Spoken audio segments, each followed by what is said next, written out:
Kia ora koutou, welcome everyone to today's hui. If you'd like to stand and we'll say karakia and council affirmation. Whakatake te hau ki te uru, whakatake te hau ki te tonga, kia mā kina kina ki uta, kia mā tara tara ki tai, ehi akia nā te atakura, he teo, he huka, he hauhu, tihei, mauri ora. And let us affirm today that we as councillors will work together to serve the citizens of Selwyn District, to always use our gifts of understanding, courage, common sense, wisdom and integrity in all our discussions, dealings and decisions so we may solve problems effectively. May we always recognise each other's values and opinions, be fair-minded and ready to listen to each other's point of view. In our dealings with each other, let us always be open to the truth of others and ready to seek agreement, slow to take offence and always prepared to forgive. May we always work to enhance the well-being of the Selwyn District and its communities. We will. Thank you.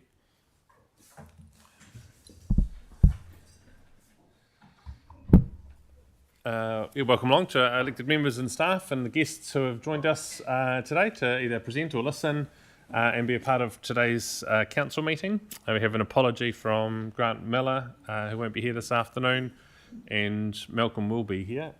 It's just still coming, but if we could have a mover and seconder to receive Grant's apology. Lydia, thanks. Seconded by Elizabeth. All those in favour say aye. Anyone against? Declare it carried. I've had no extraordinary business to bring to this meeting. Does anyone have any conflicts that they'd like to raise that aren't recorded already? Nope. Then we have the confirmation of minutes, which we'll just do before we move into public forum. So the confirmation of minutes of the 19th of March from the Sheffield Pool deliberations, the council meeting, and also on the 26th of March, the adoption of the annual plan and the extraordinary Water CCO meeting. So I have a mover and seconder that those minutes contain true and accurate records of those meetings. Shane, thank you. The seconder? For the hearings ones, surely you need people who were actually at the hearings to move and second them.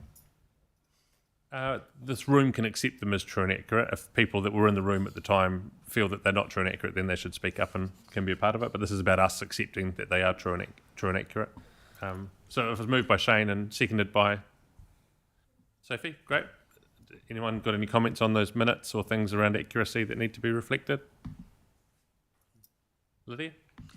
My one was just from the 19th of March. Sorry, I'm just trying to find it exactly, but it was the update from Bruce Russell, the chair of the Melbourne Community Board. It just notes there, it says, Mr. Russell noted he was concerned that the DRA put in a submission to abolish the board. I think that was the Rolleston Residents Association, not... RRA rather yeah, than DRA. so just a slight amendment to that place. We'll make that update. Cool, thank you. Any further changes? All those in favour say aye. Anyone against? Declare it carried.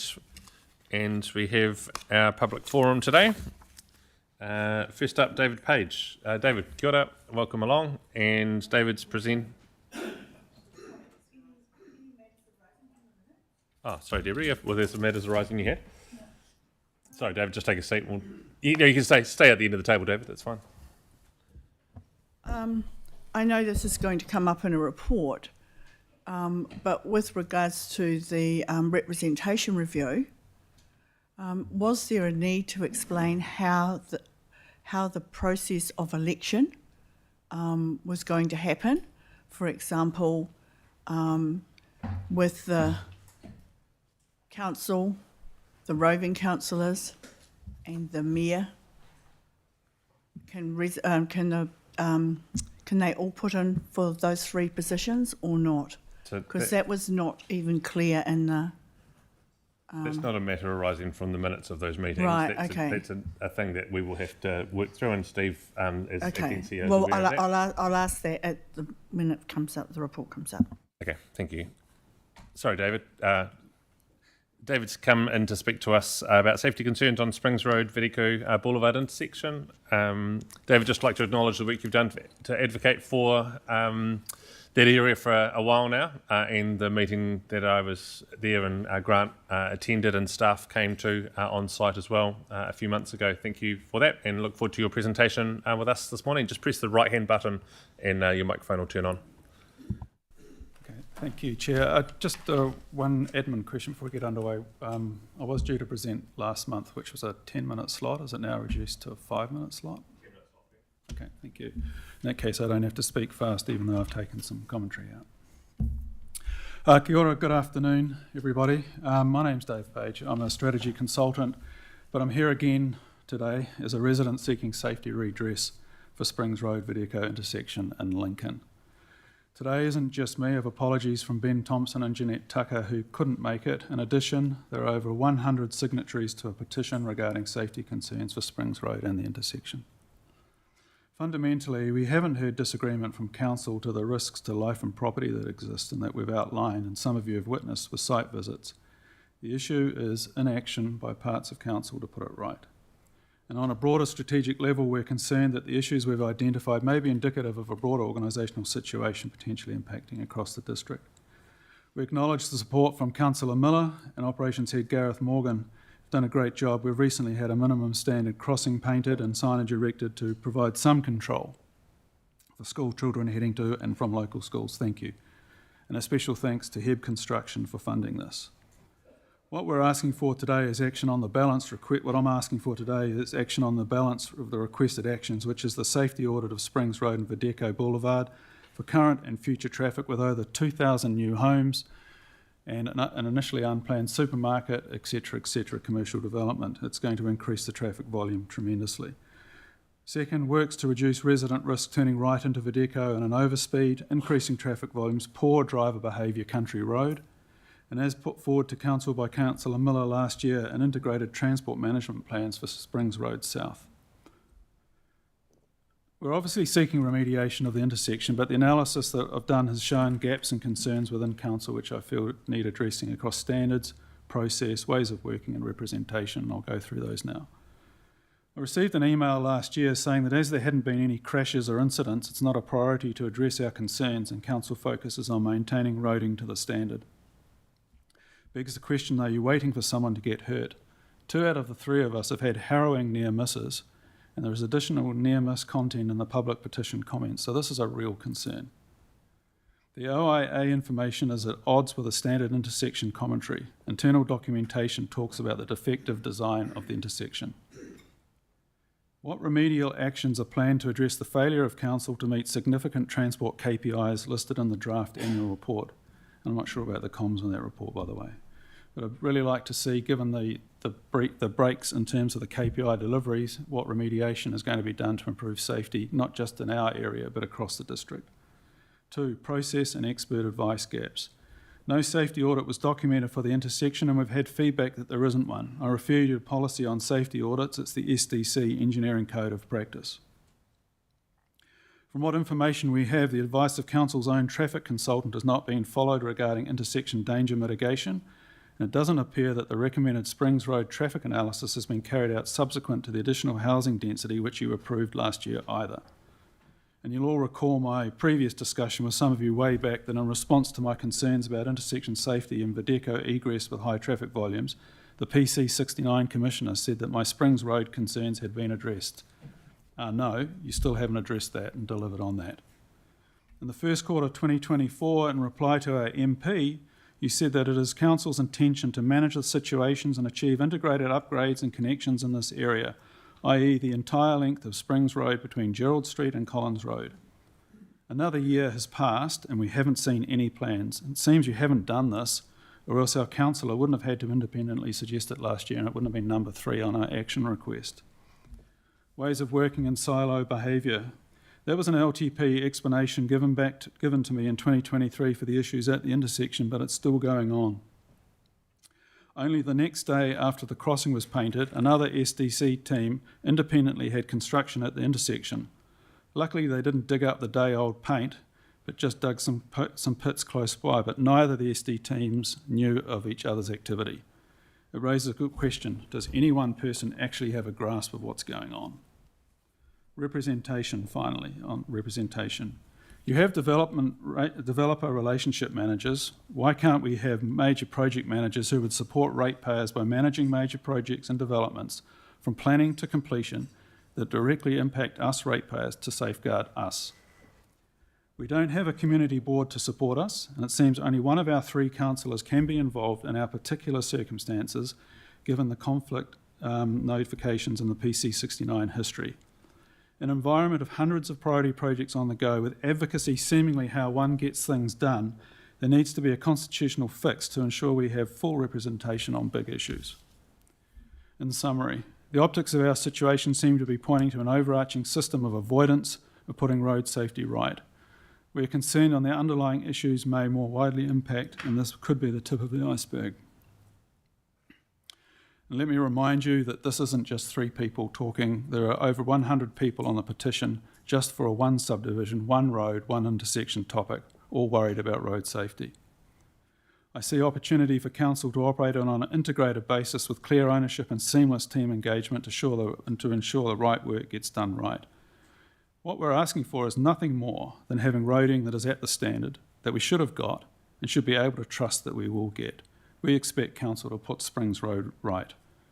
We thank Gareth and Grant for doing a great job for stepping up, each with their how might we help solve this approach to business, and it's gratifying. But frankly, I'm over comms, fob-offs and fatigue negotiation. Please deliver us a compliant roading system for us, starting with a safety audit, safe ingress-egress from the intersection, and a future integrated management plan for Springs Road South, focused on action, not fluffy aspirational or fob-off communication. Thank you for your time. Thanks, David. Councillor, is there any questions you've got of clarity around the submission today? Phil? Thank you for your presentation. Road safety is something that is important to council. Well, I'm not sure it is, Phil, because the annual report from the year before, you failed the KPIs and the annual report said it was a satisfactory outcome. Okay, I'll ask my question now. The question is, what would you're professional, you're an expert in this space. I think you've painted yourself as an expert. I said I'm a strategy person, so I can tell you about organisational improvement. What would it look like? What would you have there? A set of traffic lights? Would it be a I'm not a traffic engineer. What we're asking for is your traffic engineers or a consultant traffic engineer to actually do that, to come up with that. I would imagine the fact is that this is going to move to an arterial road within months, years, I don't know how long till those subdivisions go into selling, and people are, it's going to be a death trap. Thank you. If you can imagine going to the supermarket that's going to be down there and someone stops to turn right into Vidico Boulevard, there's going to be a line up back to the university. I mean, it just needs someone, and we're requesting someone to take a look at it and go, yeah, this is what's needed. Over time, this is what we've got to do. It's lacking a strategic insight. Thank you. And Elizabeth? Thank you for your submission. I appreciate the time you've put into that.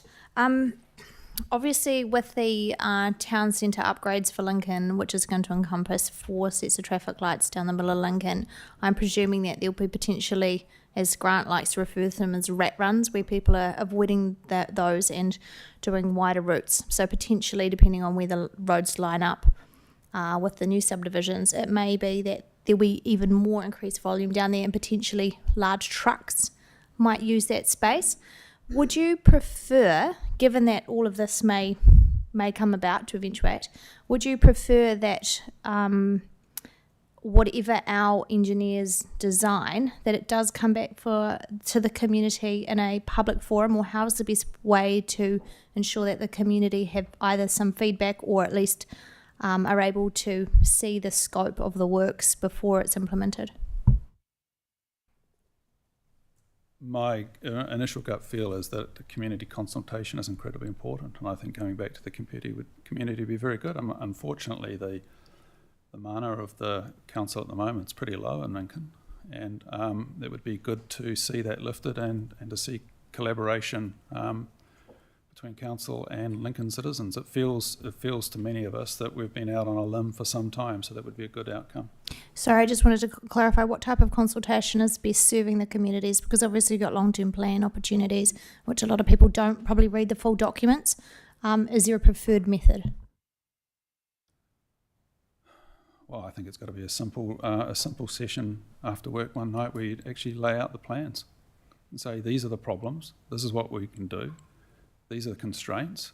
People are reasonable, but what happens is when it's a fait accompli or it's half information or some of the communication style, it just drives incredible distrust, and that's not required. What we need to do is to work with council to get the right outcomes, and something on a more informal basis like that, similar to the planning conferences that you held at the Grouse, for example, very successful. Thank you, and thank you for bringing it before us today, David. We'll be considering this matter later in the meeting and think about how we consider and respond to your requests. Thank you. Could I get a copy of, you were reading something, is that helpful if we have that, so all the questions that you're asking? I know they're collected in emails and other requests to us, but would we be able to have a copy of that? Okay, cool, thank you.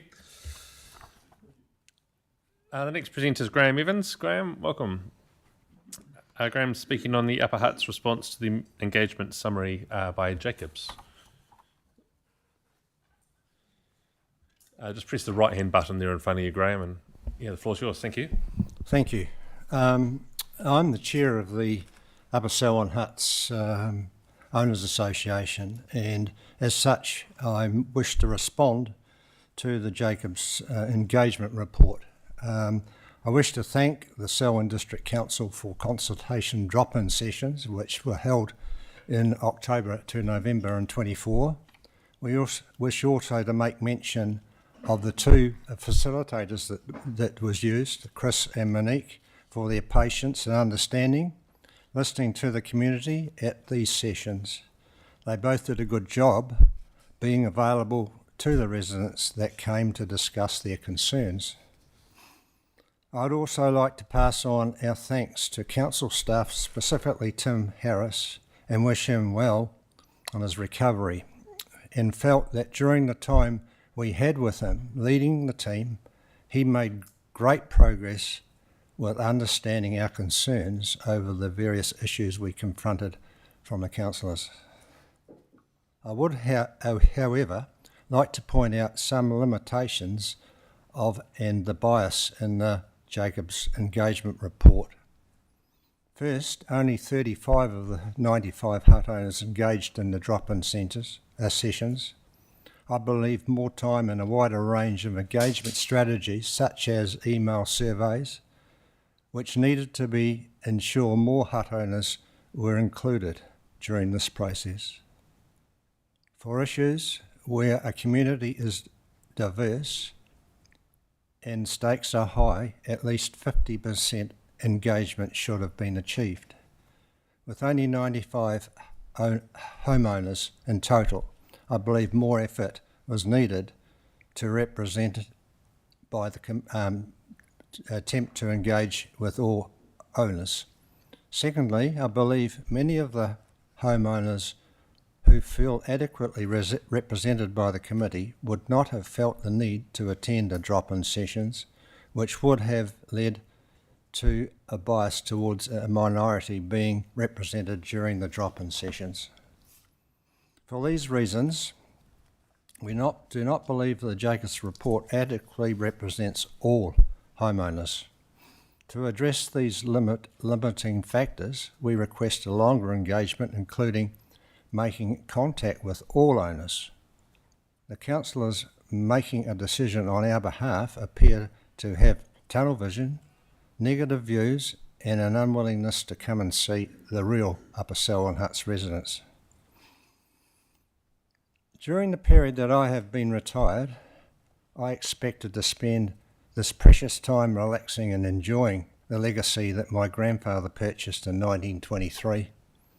As a youngster, I spent most summer weekends and school holidays at the Upper Selwyn Huts, either on the river in boats, swimming or fishing.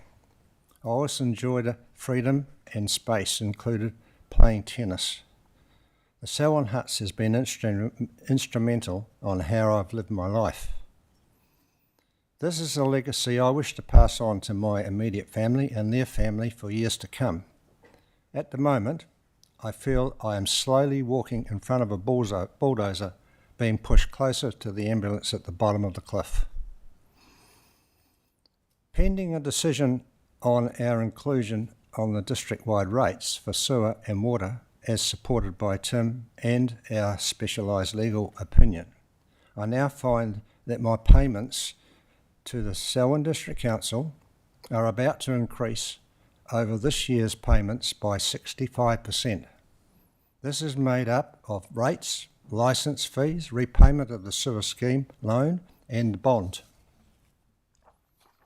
As detailed in the Jacobs report, in the settlement only 28.6 have full-time employment, with 76.9% non-partnered and a median age of 59.3 years of age. I see, to make this extreme increase, I will have to make a call on either one of these three options: to sell my dwelling at a considerable lower cost than it since the 15-year finite decision has been put in place, put my dwelling up for rental, or destroy my dwelling and walk away.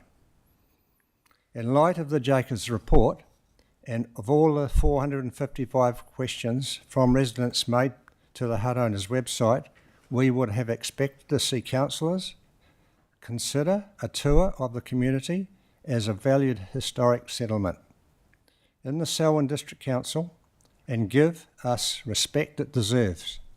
Disappointingly, we have yet to see any of this evidence.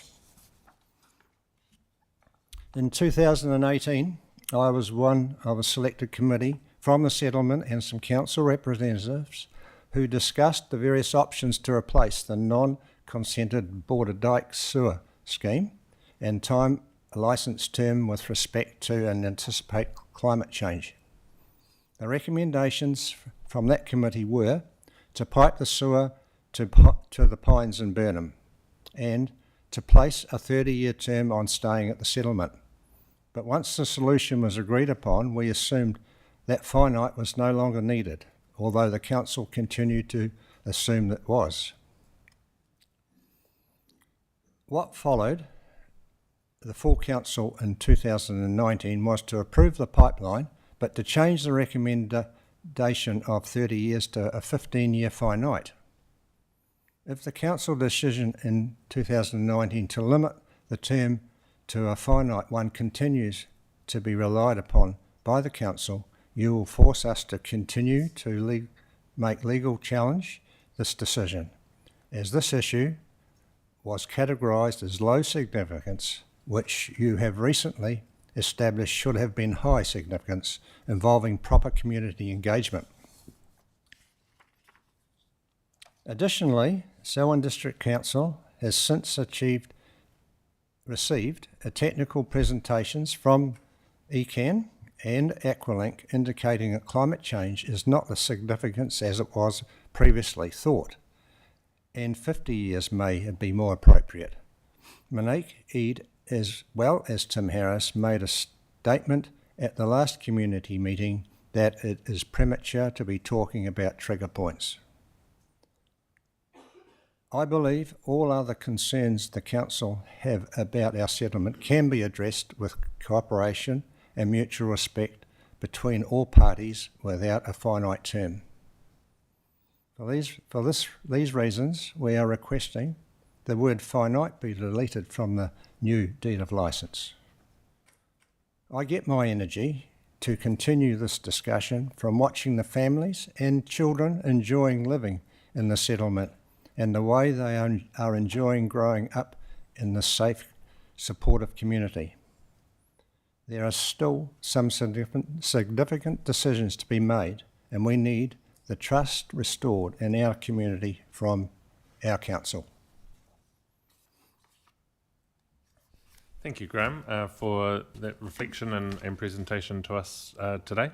Councillors, is there any questions you have of clarity around Graham's presentation? We'll be considering that, Graham, later in the meeting, and obviously there'll be not in today's meeting. We'll consider it later in today's meeting, but also at a meeting to come. There is papers that we will be expecting to come back with some decisions around the Selwyn huts and that timing. Steve, you might want to talk to when we come back to this topic later today. So thank you. Thank you.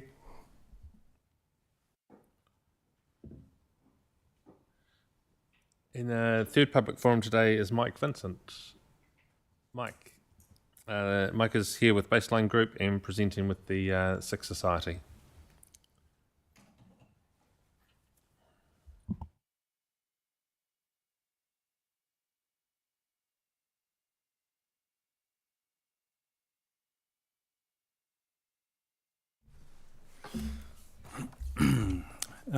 Good afternoon, councillors, and thank you for the opportunity to speak today.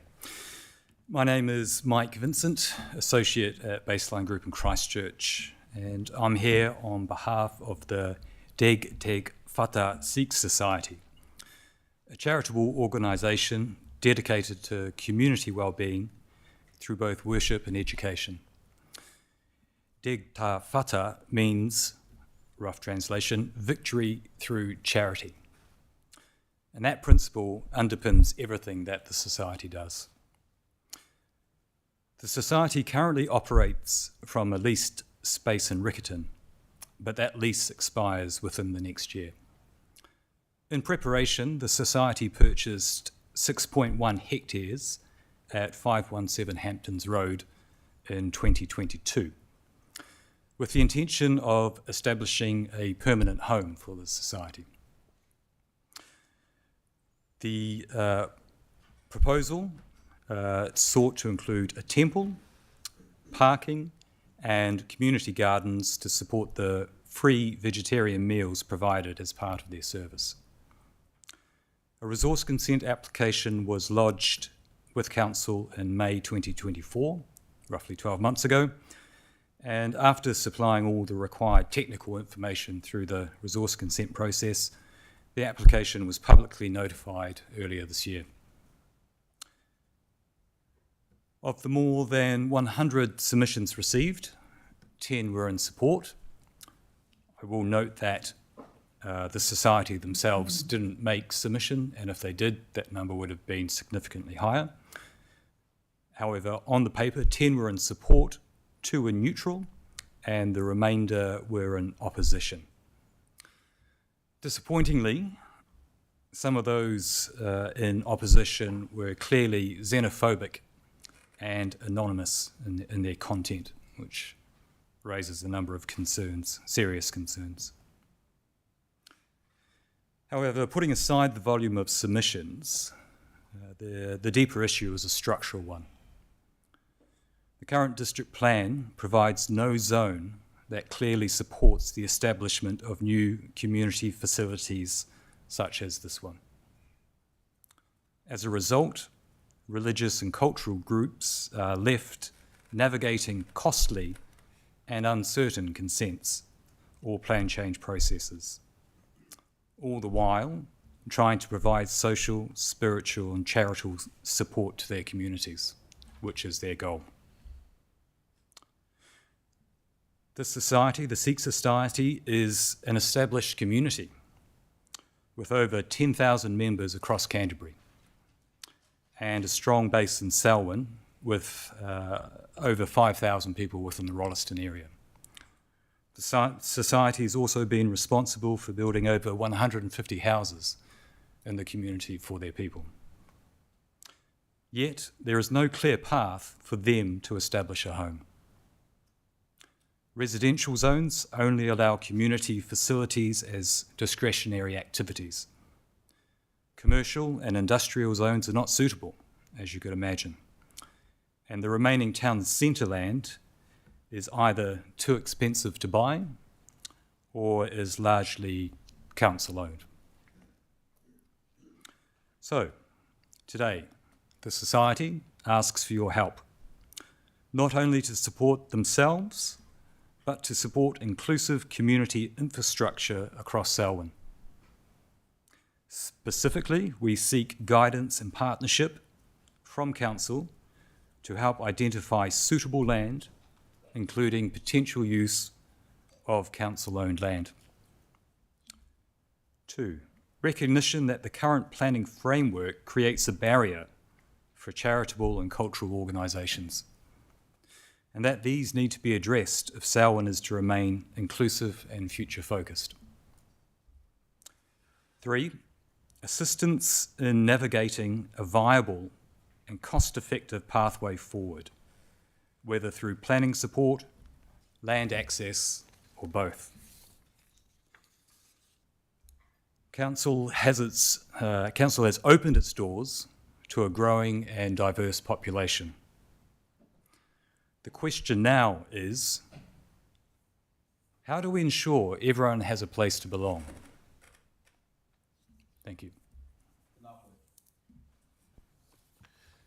Kia ora, thank you for bringing that to us. Councillor, is there any questions that you have around the presentation today? Elizabeth? Thank you. That was a really clear and precise presentation, and it does identify some areas that we clearly need to focus more on. And thank you for bringing it to our attention.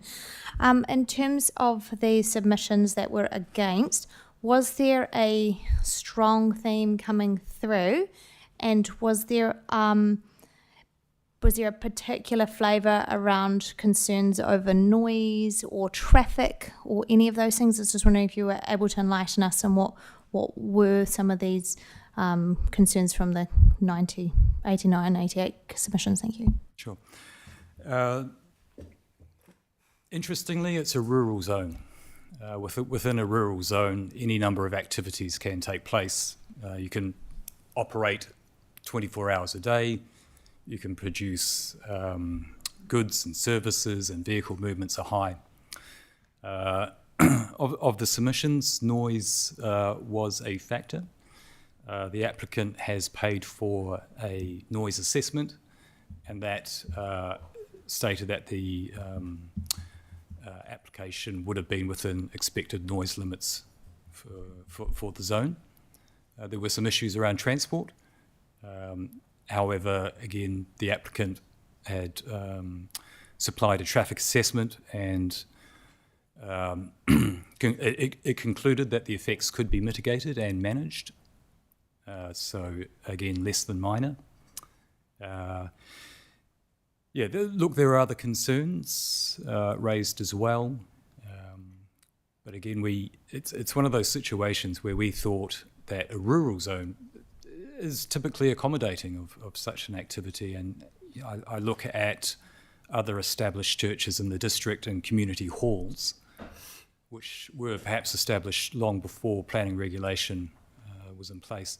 However, there's any number of instances of churches on rural land as well as community halls. And in this modern time, that's what we're trying to achieve. Thank you.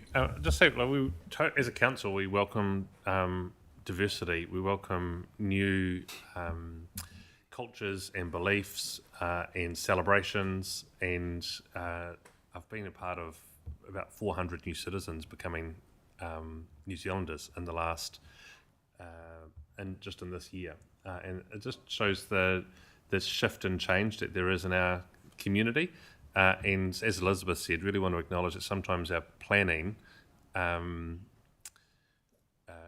guess the way that we need to be able to respond to things that are happening right in front of us, we need to have tools to enable flexibility in that. So, thank you for what you have brought, and just want to acknowledge. I would love for your for the outcomes you're seeking to be present in our community. This is about people expressing who they are, and we are a richer community when you're able to do that. What I'm hearing is there's some planning restrictions around how that can or can't happen at the moment, and that's what we will seek to be able to address. There's other questions from Shane. Tēnā koe, titiro koe ki te rāwhiti te putanga mai o te rā, te society, tēnā koe te parata. Aroha mai e ngā kōrero, ngā kaunihira, the rohe o Waikirikiri. Tēnā koe ahua. Thank you very much, Mike. I'm saddened to hear that. What does xenophobia mean, Mike? Well, I can try and find a dictionary definition. I can tell you. I'll tell you. It means hate, fear and hatred of strangers or foreigners or anything that is strange or foreign. I'm sad to hear that you've had to experience that. Nā mahara mai ki te Aotearoa. Titiro koe ki te ririti o Waitangi. Nā mahara mai. My brothers, I know the Sikh Society. They've been defenders of our country for many generations. So the least that we could do is at least show some respect. And same as the citizens here that have asked for support and help for their, these people have lived, 150 years at the Selwyn Huts, an intersection. I'm sure that we, as a society, first can respect you, your service, and your commitment to help others, everyone, and secondly, to support those in need. So when I speak about representation and being a seat around the table for those that don't have a voice, this is what I'm talking about. For those that would attack me for not listening to the ratepayers, here's a perfect example of who else needs our support. Tēnā koe, ka aroha e te tangata o SIC. Tēnā koe. Yeah, kia ora, everybody. I guess, so first up, I used to live literally around the corner from this site, so I'm quite familiar with it. And when the application came in, I did get some phone calls from former neighbours. And I agree, some of them were coming from a place of xenophobia and just not understanding. And I'm quite saddened to hear that presumably I know quite a few people who may have submitted against this. So I'm sorry, really sad to hear that, frankly. The way that our district plan is at the moment, you're right, I just had another wee look. I wasn't a hearings commissioner or anything on that, but you're right, obviously. I mean, you will have done your research. There isn't anything for cultural or community facilities that aren't established by council. That said, our district plan only recently got reviewed and completed. And now we've got a bunch of, we have resource management reform that is looking to change how the zones are likely to look in the future. So I guess if there's a question in this, it's that when it comes to making a submission on those potential new zones and everything else, perhaps we might reach out to you guys and find out how that might work and what that might look like, because chances are we won't get a chance to change any of the zoning or the different designations that we can have in the district under the current resource management regime. But that doesn't mean that we can't put those arguments forward for the next one and try to get something better sorted out. And yeah, would you be okay with helping us out with that, maybe? Yes, of course. Yes, look, we do recognise that it's a changing demographic. New Zealand's a changing place. And I guess it's up to us as planning professionals and the likes of yourselves to recognise that and provide for that. So as a planning professional, absolutely 100% we'll be there putting that forward, trying to integrate this type of activity, and particularly for the Sikh society, into your district. Thank you for coming forward. My question, I guess, is a question around planning.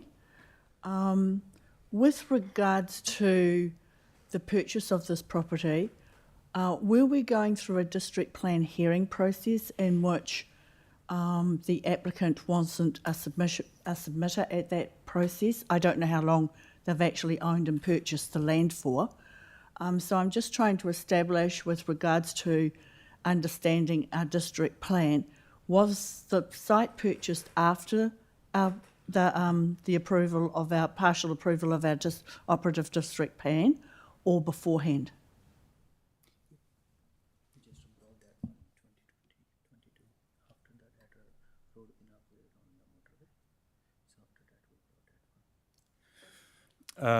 Purchased in 2022. I don't know the time frame of your proposed district plan, notification of your district plan and decisions on your district plan, but even if they had the opportunity to make a submission, it probably still would sit within a rural zone. Yes, I might have missed this, but so there was a resource consent application in the general rural zone to actually have a building put in place, a community centre. Correct. And it's obviously not a non-complying. Was it a restricted discretionary or discretionary, and was it declined? It was either discretionary or non-complying. Right. It was publicly notified. Yes. In receipt of submissions, we paused. Oh, so you still can proceed with the process? It's paused presently. We're assessing the situation. The reality is it will be a very costly exercise to go through a hearings process. We've got over 90 submissions to consider. legal representation to provide, experts, noise, traffic, highly productive land, planning, and there could be another one. Yes. Yeah. Well, the only reason I asked that question is so you're halfway through a process, and that process could very well change through the central government reform, which we will have no control over. And it's good to understand that there is the process in place, and it is a discretionary activity or a non-compliance, so it can actually continue. Yes, the initial recommendation from Council's planner is for decline. And so that's something that the society needs to take into account. So from the position of decline, you know, it's a big ship to turn around. There was a Section 42A report, was it? Correct, yes. Okay, thank you. Yeah, and sorry, I'll just add that the critical thing for the society is their lease coming to a close, and they did take that preemptive step in 22 to sort of get, you know, buy the land. They've prepared the resource consent. That took a while, and so it's sort of not, we're not turning up today sort of saying, you know, we need a result. It has been a process. And Thank you for coming in and raising it here. And Steve, the 3 public forums that we've had, will just have some report back on how we might consider these and at what meeting that'll happen. But we thank you today for coming in and presenting it to us, and we'll get back with you in due course. And to each of the 3 submitters, Steve, maybe you just want to address how staff will handle that in the interim, and then how councillors will be involved in any further discussion. Yeah, thank you, Sam. Look, initially, I think in regards to David Ward's submission, our team will need to sit down and just gather the information that was raised, and then we'll come back with a plan that will be represented in the CE's update in the May meeting on 21 May. Graham's representation around Selwyn Huts, the team are actually working on the next stage of engagement with the community, and we hope to be able to bring that to the next meeting as well, and that could be in the form of a separate report rather than an update, but that will be the expected timing on that. And again, I'll be looking for Rob Love and his team to continue working with the society just to make sure that we can progress this with them through the next steps, and that will be an update that will be brought back into the CEO's report on 21 May. Okay. Thank you. So thank you to all the submitters who have come in and presented today, and councillors for those questions of clarity and comments that have been helpful. Thank you.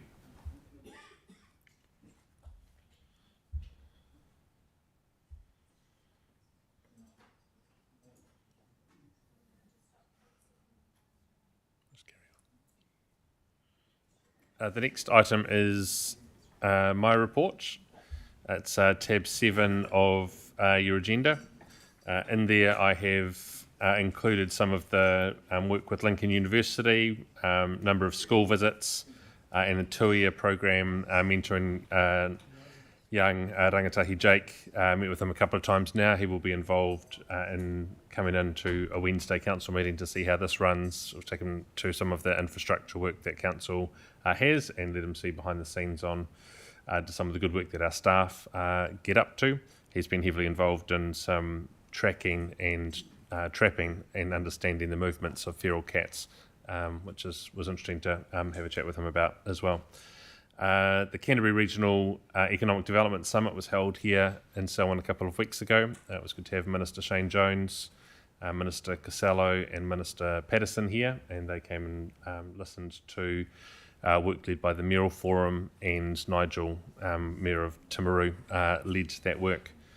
As a result of a couple of the visits to schools, and in the report it lists Lemonwood Grove, Darfield High, Springfield and Glentunnel. I've also recently been to Leaston with Shane and Elizabeth, thank you for coming, and to Hororata last week.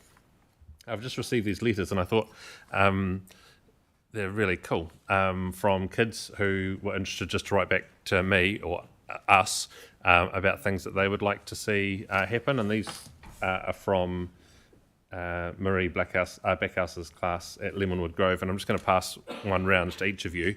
And I just thought, as a part of this and bringing in children and rangatahi voices into our council if you could read, if you don't want to read your letter, you don't have to. But if you could read your letter to us, they're short and are legible. I've read through them. I'll pass them around. Yeah. And as an example, this is from a 7-year-old.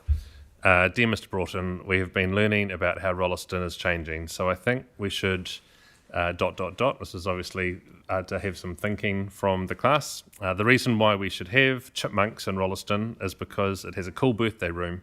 Chipmunks is a good thing for its raining. Chipmunks has a cool playground. Chipmunks is good for your birthday. That's why I think we should have a chipmunks in Rolleston. And many of the things you'll read in your own letters are not necessarily things that council's responsible for, but I just think they show a kid's view of our district and some of the things they would like to see. So, Nicole, would you be happy to read yours first, and then we'll just go around the room. Dear Sam Broughton, You can put your own name there if you'd like, so you can receive the letter that you're speaking. it was to you. Can we have a train to the beach, please? The beach is so far. The last time I went to the beach, it was like more than 200 kilometres and I fell asleep. I asked my mum 20 times if we were there in the middle of the drive. We used all the fuel. Then we almost got stuck there. When we got there, we tried to persuade my mum to come, but she did not, so please make it easier to get. It takes forever. Thanks, Scott. Everyone, would you read yours?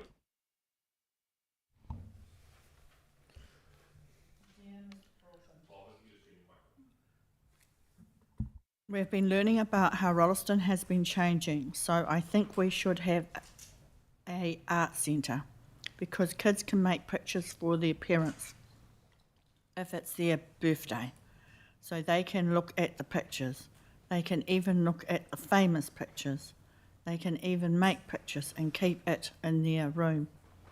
In conclusion, that is why I think Rolleston should have an art centre. From Shelby Caro, aged 7. I really agree with this one. Dear Sam Broughton, I live in Rolleston and I think a Mitre 10 would be great. Because every weekend my dad goes to Mitre 10 in Christchurch. It would be awesome for family and friends and their dads to go to Mitre 10 in Rolleston. Every person would love it. Thank you, sincerely, Olivia.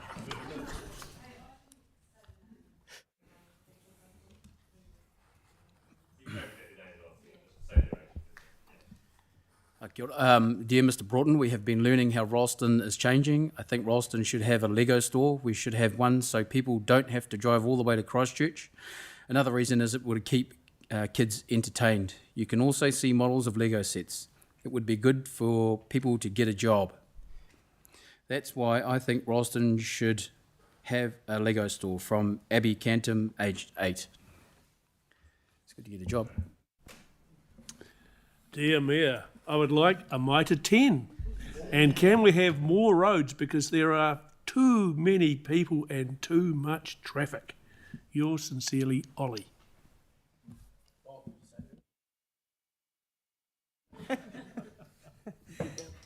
Dear Sam Broughton, I live in Rolleston and my name is Ella.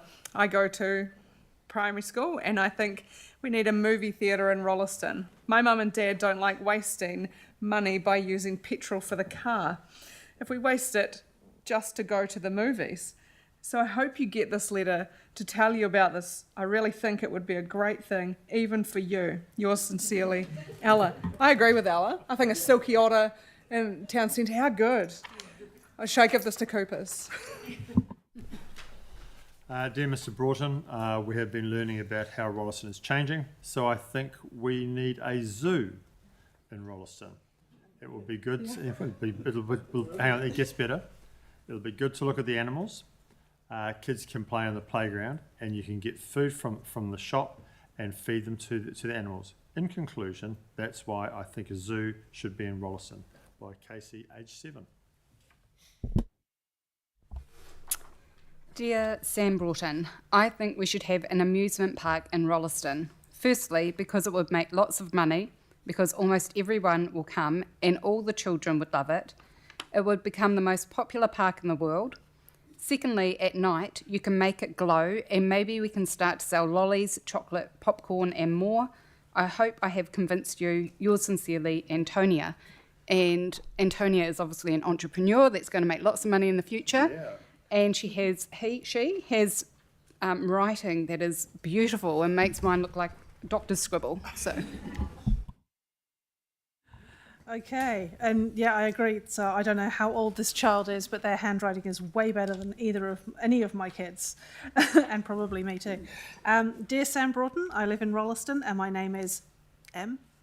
My school is, and I would like a movie theatre in Rolleston because it's so far away from Rolleston and it's in Christchurch.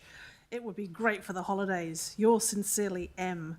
And all I can say is, well, we do have one. It's not very large, but you can always go to Lincoln to the Apollo.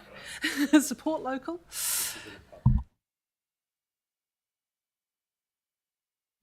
Dear Sam, I would love a water park in Rolleston. First reason why, we can use it for really hot days.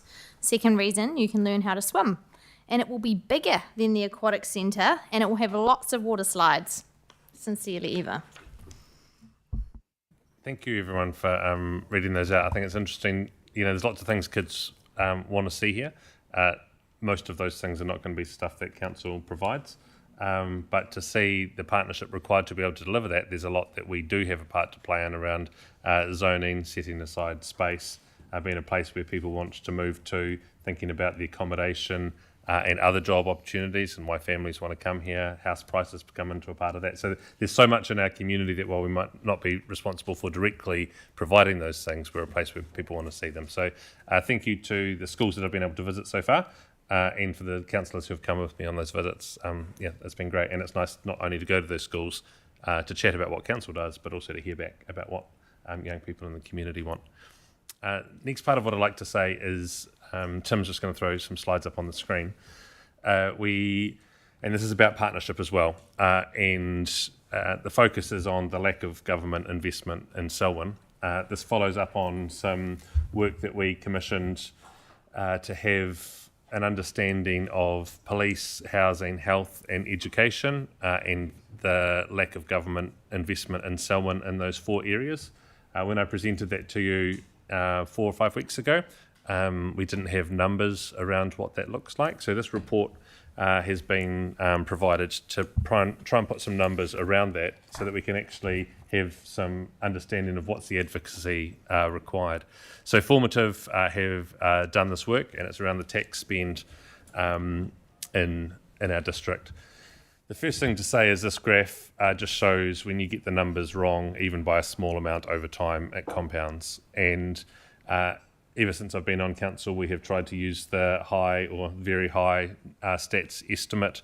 Stats estimate high should just be the medium, and I don't know why they don't have the right number as about the median rather than always as the high, because we always have more people coming. And if the government continues to use the median as our growth projection, then they're always going to be behind the total number of people that are here. Just the next slide, Tim. The research had a look to see what people across 4 different, around our neighbours, pay towards, this is the PAY and GST per capita across 10 years from Selwyn, Christchurch, Waimakariri and Ashburton. And you remember the last research compared ourselves with Waimakariri and Timaru district, and then also with Timaru and Rangiora as townships, in comparing Rolleston in there. So this is not to say that it's not about the green line being above. It's to say that we are paying what we should be paying. Our average incomes are slightly higher than those other places, so you would expect then that the PAYE is slightly higher across. So we're not paying significantly more or significantly less than our fair share of contribution to the government. We're paying what we should to the government, Tim. And unfortunately, when we look at what the government's spending back in Selwyn, it falls well short of the average that they're spending per person across the rest of New Zealand. And this isn't to say that every other district other than ourselves is getting their fair share, and it's only us that are in this boat. But when we start to look at the gap, it's the top line here is what the government spends at a national per capita rate in what's thousands of millions, so in billions of dollars. And the bottom dotted red line shows the estimated government spend in Selwyn, which at the moment, this year looks like it's about $369 million deficit compared to the national average spend. Whether we should be at the national average for spend, whether we should be above the national average for spend, or whether we're in the right place, this report isn't going into that, but it does show that I think if we're expecting that we're contributing our fair share to central government, then a fair share of their spend back in our district should equate. And there's 5 areas: transport, police, hospitals, education, and housing that the report looks at. And so in transport, there's a $50 million gap in transport spending this year. There is a $30 million gap in police spending this year. There's an annual $130 million gap in health spending, an annual $40 million gap in education spending, and an annual $50 million gap in public housing spending, compared to the average of what has been spent around the rest of the country. To me, this is unacceptable that we would be at this level without clear rationale as to why we're there. And maybe, once we interrogate this, and the plan is to write to the PM and ministers around trying to understand why Selwyn is in this position, and there might be some clear understanding, so I'm willing to hear that, and we should seek that information. But at the moment, it feels like the government has left Selwyn in a place that's forgotten because we've grown so quickly. And so trying to say that Selwyn is even getting spent on it what it should have in 2012, well, that's, probably nearly half the population that we have now. So the number's completely wrong. Trying to say that the government's spending what it should have in 2017 and that number's flatlined till now, well, 2017 numbers compared to 2025 population is well short of what's required in our district. And so you will all have been involved in conversations around health. As mentioned last time, 32% of all of our population has to travel outside of our district just to get a GP appointment. There's no blood service availability here in Selwyn. And I know there's some GPs coming, and that is really good news, but I was quite surprised at the extent of the gap that we have compared to the national average. And we'll look to now think about how we advocate in these 5 areas in particular. I guess I note that, particularly in the health spend, some of that is to do with where hospitals are. So that, there's going to be some lumps in where government spends large amounts of money and where they spend smaller amounts of money. And again, it's not saying that every district should have the average spent across them, because there is some specific services and some specific investment that needs to go into places. And Auckland, with its public transport network, and we're trying to get MRT built for Christchurch. That's a big lumpy spend that isn't going to be shared equally across all districts. So I get that there are always ups and downs, and we all know, even serving our own community, about that within our own district, that sometimes you're spending money in somewhere and sometimes it's someone else's turn. But really keen to interrogate this more, and if there's questions or particular areas of focus that you as councillors would like us to understand, then we can do this. I really want to thank Tim and Ben and Abby, who have been the 3 internally that have helped drive this information gathering. And Tim, I don't know if you want to add anything more, or Ben was in here too. Ben, if you'd like to say anything about the data that's been gathered and what you think we should or shouldn't be able to rely on. The last thing is, the report does say these numbers are conservative. We wanted to have numbers that were reliable. And so basing them on the conservative end seemed a much more sensible place, rather than someone coming back and saying, no, you've got that completely wrong and you're off base. Ben? Yeah, I just want to add that it kind of builds on the previous stuff that we're looking at about the number of police officers and health workers here, and kind of just trying to put a dollar figure on it. So it's really just looking at the national employment of health workers, and then looking at the Selwyn employment of health workers and trying to see the gap there. So you have a small number of health workers here, then we're not going to get the total kind of spend. So that it's a pretty rough, quick way of figuring out a number, but it's a way of us being able to have a conversation about the underemployment of those services here, as well as the kind of how it comes through in the tax and the revenue spend. Yeah. Thank you, Sam, and thanks to the team for putting this work together too. Clearly a deficiency and underspend. The front page talks to the theory of it, but where is it? Is it explicit, or is our best case for advocacy?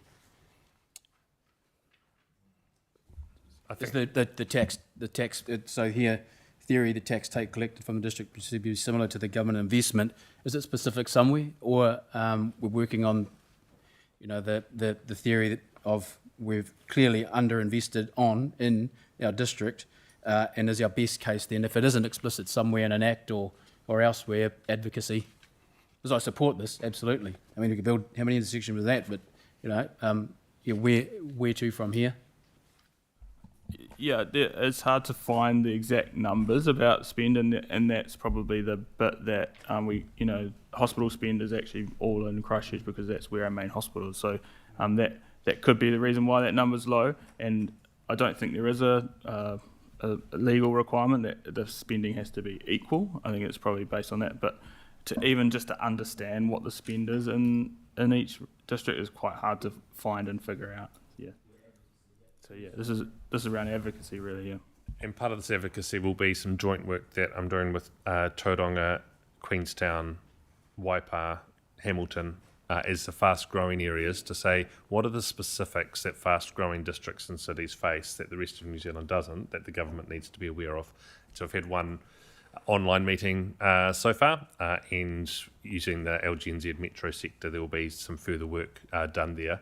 So we will do some Selwyn-specific things, but I think this needs to build into a bigger picture about investment in growth areas for the country, because the government's not going to just want to respond to us. They're going to need to respond to all of those growth areas, Shane. Yeah. Elizabeth. Yeah, just a wee question. So you've talked about the tax take, which from previous data was predominantly based a lot on our rural economy and how well that's doing. So do we also look here? I haven't, to be honest, we've only just received this, so I haven't had to have a good detailed look. But does it take into account the median wage for the district rather than just the tax take before they do this analysis? And have we discussed, obviously, how the government does determine to fund their sector? Is it a little bit like schools, potentially, where they scale up or down? So obviously you've got schools that are, trying to think what the term is, level 10 anyway, a decile 10. If you've got a decile 10 school, then that's based on the approximate values of the local properties, and therefore that's considered as an affluent area. They will fund less to that region. Are we in danger of that being a reason why we're underfunded here? Do we have any conversations around that so far? I don't know if MOE still use the decile system in terms of their funding approach, but this calculation here is just looking at the amount of people working age and then kind of like the range of incomes that they have, and so you can to get to the PAYE number, so that you can compare it across regions. But it's again, that's kind of like taking an average of that number through there. So it doesn't kind of factor in the different industries and takes from each of those kind of sectors of the economy. I think too, just adding on to that, the education space and the advocacy there is a good example. So, we went to Erica Stanford and said, hey, things are growing very quickly here. She came down and committed to that Selwyn-specific education plan, which we're told is going to be unveiled imminently, and we would look to do that in all of these areas. So this is just a first pass to go, hey, there looks like there's a gap here, and now we'll work on that advocacy and look to get those ministers down to be on the ground in Selwyn, and then they should be coming up with ways to address that. Yeah, thank you very much. Always love some data. And thank you for circulating it. I think it was last week we got it. I guess the whole thing speaks to the fact that nationally we don't actually have a population strategy. Like, the government's quite happy to say, zone the next 30 years worth of housing, make sure that it can be built as quickly as possible, but actually they don't seem to want to back it up with a plan of, okay, what do we do to support those populations that we want to grow? And some of them are growing faster than others. So I guess it's not really a question anymore because you actually answered part of it. But it's like when you guys do have whatever advocacy it is that you take to the government, it would be really handy, I think, all round to have a population strategy that includes all of these essential services that we don't have the mandate to provide. We can't, like at local council level, we can't do this stuff. But also, the way that they do plan those different services all have different boundaries. So the police boundary is totally different to the Ministry of Education's boundaries. The DHB boundaries are different. Well, we don't even have DHB boundaries, but Southern Health now covers the whole of Te Waipounamu. They're not making it easier for themselves or us. And I think we are losing out there. I mean, in terms of just the education funding, there is the equity index now instead of deciles, but that doesn't account for property.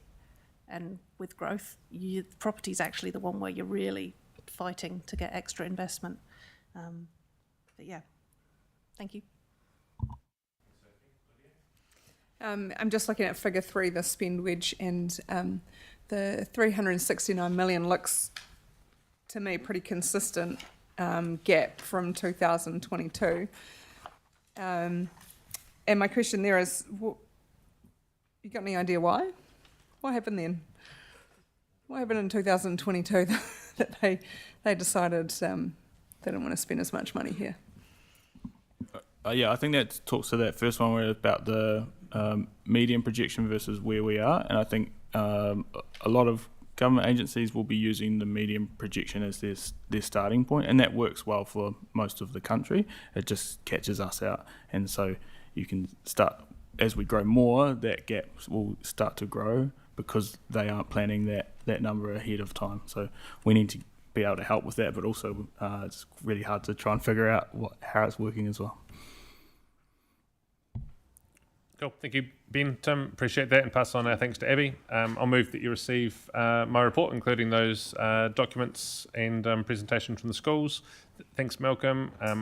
Seconded. All those in favour say aye. Anyone against? Declare it carried. We now have the report back from any of the committees that would like to report back on meetings that they have had between, or any other updates for Council. First up, economic development. Phil, that happened this morning. Is there anything that needs to be shared with everyone? Yeah, just really quickly, we talked about our work program. Councillor Glidden mentioned some dark skies in the steering group at our last council meeting, so we covered that this morning, so that's there for you to look at if you like. How we prioritise, we talked about that this morning, and setting timelines and pathways as we go forward. I'll take all those things from the kids if you like, particularly Antonio. There's some really good ideas in here, zoos and parks and things. We'll take them all. Thanks. Thanks, Phil. And from any questions for Phil on housing and urban development? Anything you'd like to add, Sophie? We've only had a public excluded workshop since the last meeting, so I can't really report on that, but there are meetings coming up the next few months, which will be interesting, and so a lot of it will be to do with area plan and variation 3 for district plan, which is just an administrative tidy up type plan change, so looking forward to seeing that. But yeah, mostly area plans work coming up, which will be interesting, and yeah, believe we've got some full council briefings around that, not just to do with the subcommittee. Kia ora. Thank you. And climate change and sustainability, Nicole? We haven't had another meeting yet, but our next meeting is on the 7th of May, and we're just talking about the agenda yesterday for that. So looking at climate change policy and sustainability policies and stuff. Great. Local Water Done Well subcommittee, given the decision last week and the need for councillors to think about the transition arrangements and decisions. Suggestion is that there will be no further Local Water Done Well subcommittees, and all papers on that subject will be brought to full council, and we'll remove those invites from council's diaries. I don't know if we can approve that without a paper today. So a paper will come to approve that, but that's the direction that will go in, and there's been no local water done well subcommittee meeting since we've had the last update. And Audit and Risk Subcommittee, Annalise is going to join us at the next meeting to provide an update. But if any, Phil, if you wanted to share anything today, any other members would like to share anything? No, we'll hear from Annalisa at the next meeting. And Finance and Performance, Shane. Yes, last finance and performance meeting was held, I think it was last week.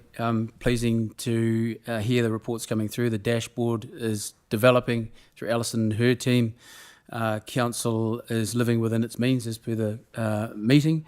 The current dashboard shows that the expenditure is on track, budget, and pleasing to see the capital program ahead of time and under budget to $14.5 million. So, yeah, very pleasing to see. Thank you. Great, thank you for all those updates. I'll move that they be received by the meeting, seconded by Nicole. All those in favour say aye. Anyone against?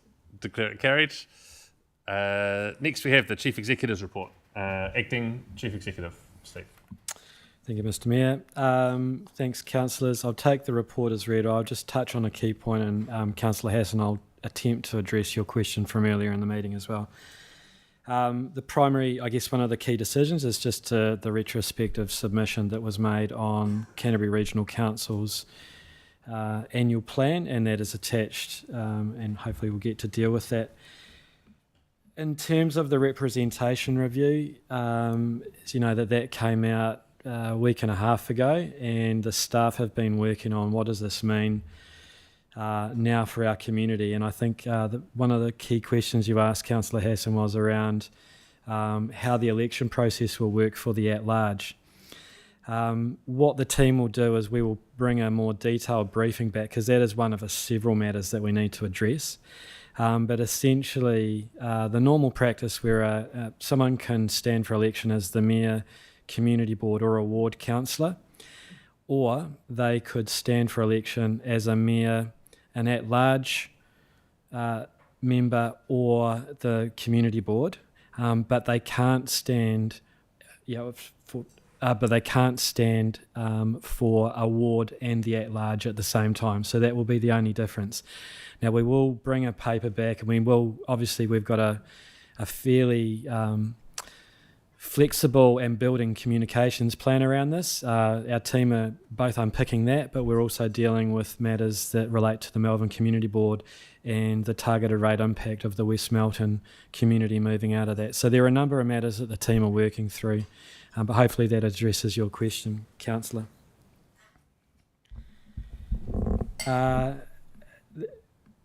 As we have signalled through a number of our reports and ongoing, there is a significant amount of reform coming at this council, as with all local government, and the team have given you an update on what we understand at the moment around the Resource Management Act. And if you do have any questions, the team and Bob is here to answer any of those today.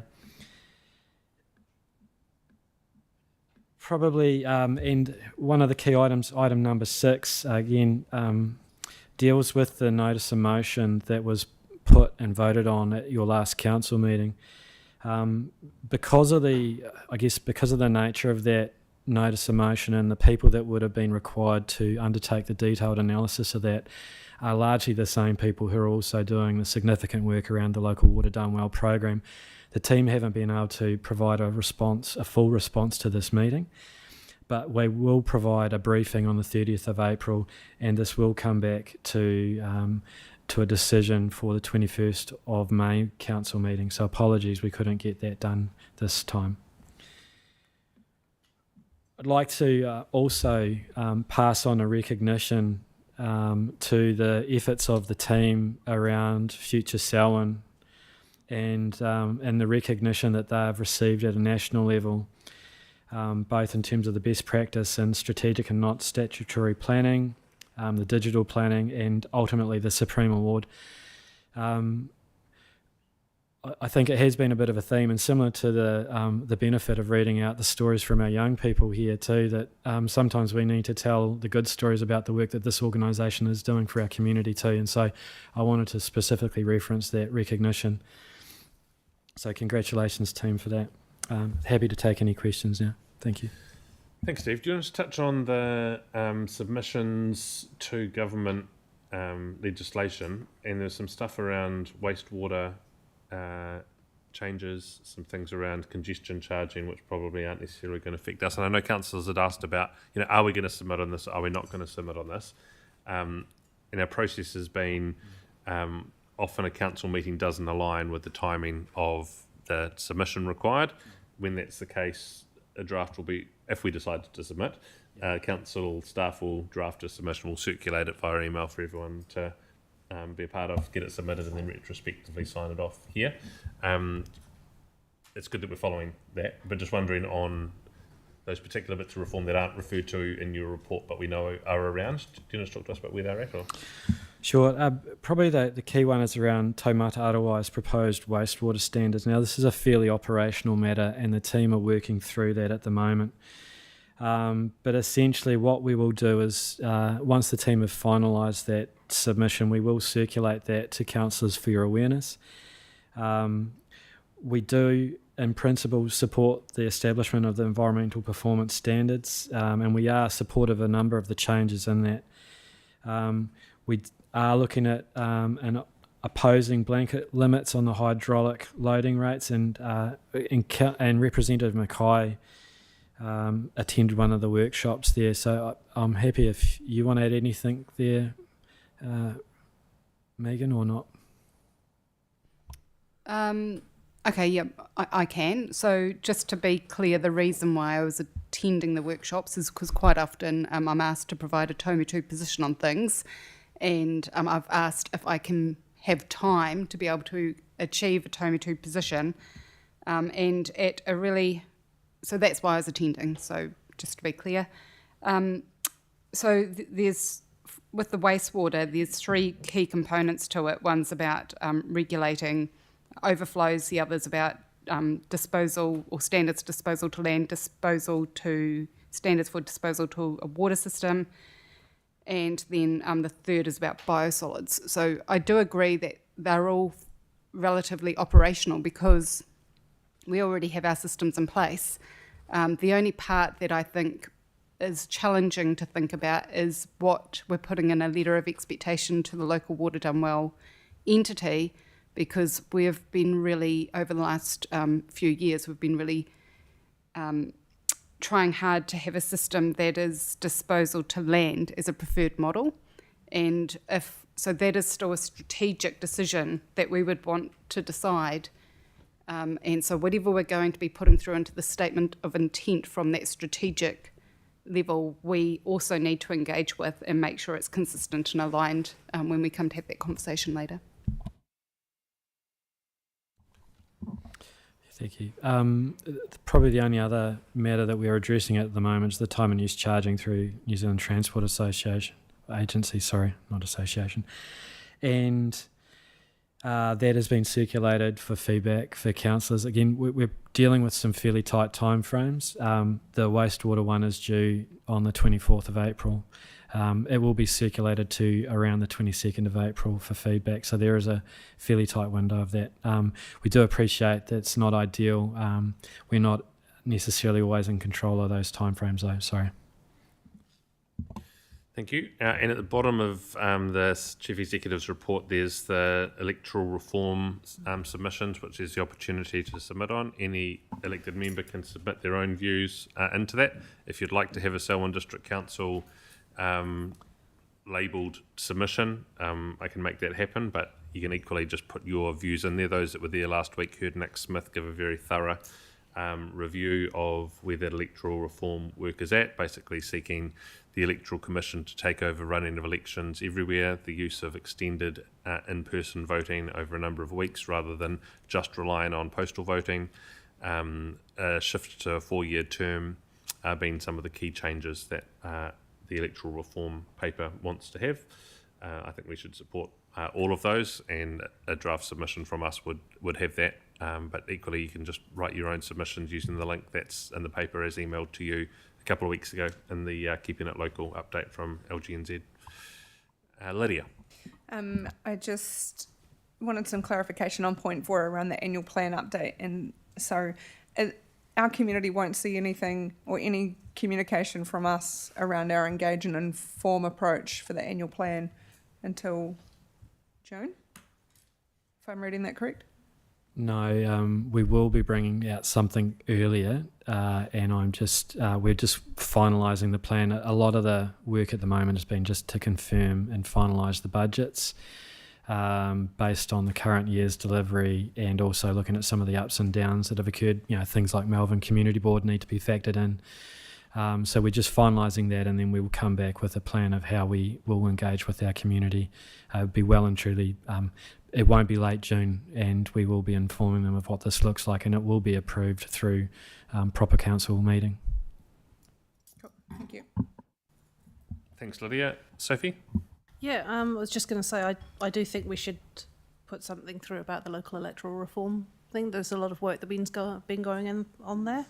And yeah, they've obviously narrowed it down to some key things that I think there's broad agreement on. So when we were at the LGNZ Hui last week, I don't think there was any massive disagreement with it. So it would be good to join in with whatever that push is there to try and support it, because there's any number of other possibilities, but they've narrowed it down.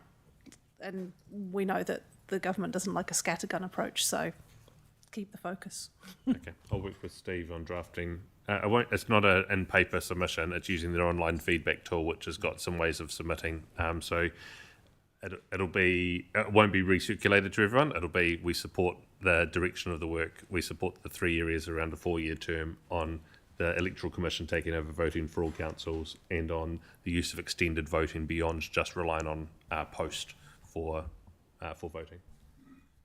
Cool. Elizabeth. I guess we haven't really got an indication of whether everybody around the table supports the 4-year term. I don't support it. Are there any other people who do not support moving to a 4-year term? No, I'll support it as a council. Cool.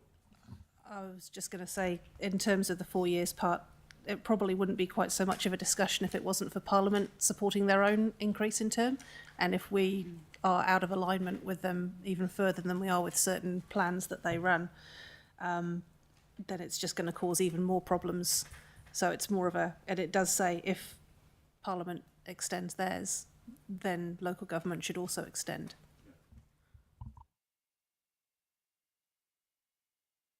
Thanks, Steve. Mover and seconder for Steve's report. Bob, thank you. Seconder Malcolm. All those in favour say aye. Anyone against? Declare it carried. The next item is public report on the Sheffield pool.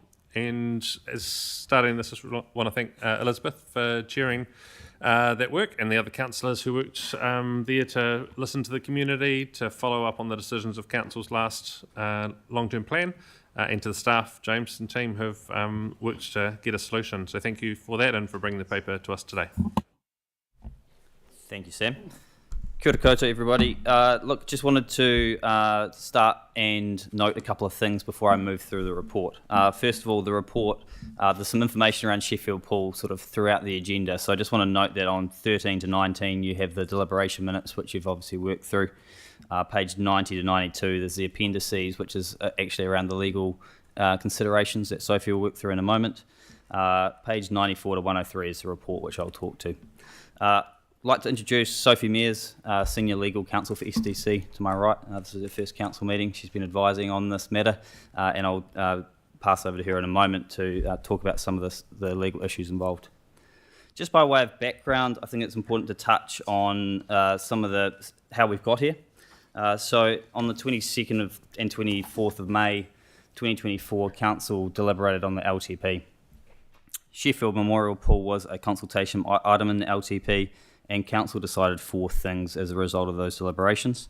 One was to begin targeted consultation with the community around potential divestment of the facility to a community-run legal entity, which is largely the topic of the conversation today. The second item was to keep the Sheffield Memorial Pool open and operational for 24-25 to allow the time for consultation and the necessary arrangements to be put in place.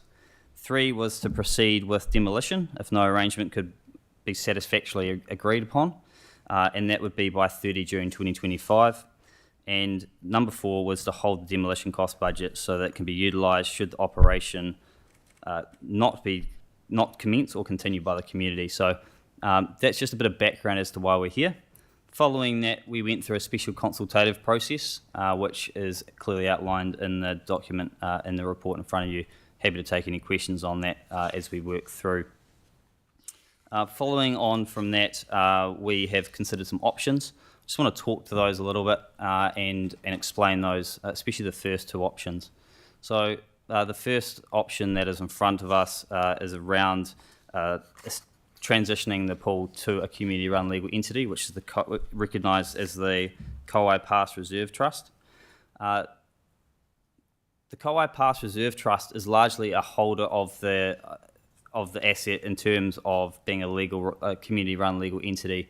There's a working group that's been established in the community that has strong representation from different areas of the community that would be operating the pool day to day, and they have a wish to actually establish themselves as a community-run legal entity in their own right as well to receive the pool. So I just want that to be clearly noted as we work through this. The second option, which is still a strong option, is to close and demolish the pool. The reason that is still a strong option is that it does provide immediate clarity and closure to the issue. There's quite a few legal issues to work through in negotiations, the transition piece. However, we received strong community support to transition the pool across, which has to be noted, and we do believe that the community can do this and do a good job of it. Third option is delay. We've been through quite a few iterations of consultation around Sheffield Memorial Pool. We don't think any more consultation or any more time is really required to make this decision. And finally, option 4 there is to provide funding to the community group. The reason that's noted in there and was outside the hearings process and the delegations of the hearings panel. However, it's important to note that a large proportion of the community feedback resulted in communication around getting some funding to make this work. So that's noted in there. We can talk a little bit more about the transition or the proposed transition of funding, which sort of sits outside this process as well. At this point, happy to pass on to Sophie for some questions and some specifics around the legal considerations, and then happy to take questions. Kia ora koutou. Yeah, so I'm Sophie Mears. I'm a senior legal counsel in Julie Hand's legal team. So I'm going to talk through the legal implications associated particularly with the transfer.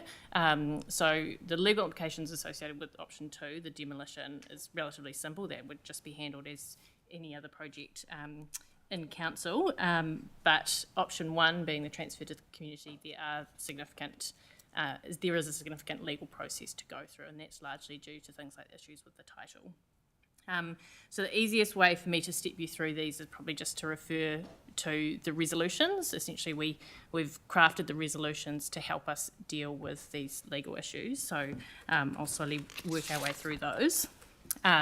So big picture is that the conditions that we've set out in the resolution, that's the overall box for the negotiations with the community around the transfer. So in there we specifically have recommended a delegation to the Chief Executive to complete these negotiations, because obviously these aren't things that we can resolve today with a decision from Council, so we recommend that it's delegated to the Chief Executive so that that can be finalised by 30 June so that we can still have an agreement in place as anticipated by the long-term plan and consultative process. And that's to clarify as well, if the council decides today to transfer to the community, this is just a start of that negotiation process. Obviously, any sale or transfer of an asset requires a willing seller and a willing buyer. This decision today creates a willing seller, but obviously it's up to the community whether they accept the conditions on which we negotiate the agreement with them. And that ties into, I guess, the reason why we're recommending that the demolition funds be held. And obviously, there's the fallback resolution that if negotiations are unsuccessful or the community, for whatever reason, decides that they don't want to go ahead with the transfer after the negotiation period, that the default would be that we've got clarity, and that would be to go to demolition, and we would use those funds for that. So the schedule to the report, it highlights the key legal issues that need to be worked through and negotiated, and I don't propose to go through all of those. That's that table that you had at the front of the report there, but happy to answer any questions on those. Turning to Resolution B, recommended Resolution B, that first condition there under transfer agreement being entered into by 30 June, that's that, like I said, we can meet that the intention from the LTP to transfer by 30 June. Secondly, the resolution of the certificate of title issues. So this primarily relates to the fact that a significant proportion of the pool is actually on land that the council doesn't own, but obviously we have possessed it for a significant period of time. And in order to resolve that, we need to do an application to LINZ. It's called an adverse possession application, so saying that because we've possessed it, we think that the title should be granted to us. And the reason why we want to do that before we transfer it is because if we transfer the pool, then the community can't say that they've possessed the land for a significant period of time, because they won't have. So I think it's really important that we do resolve that before we transfer it.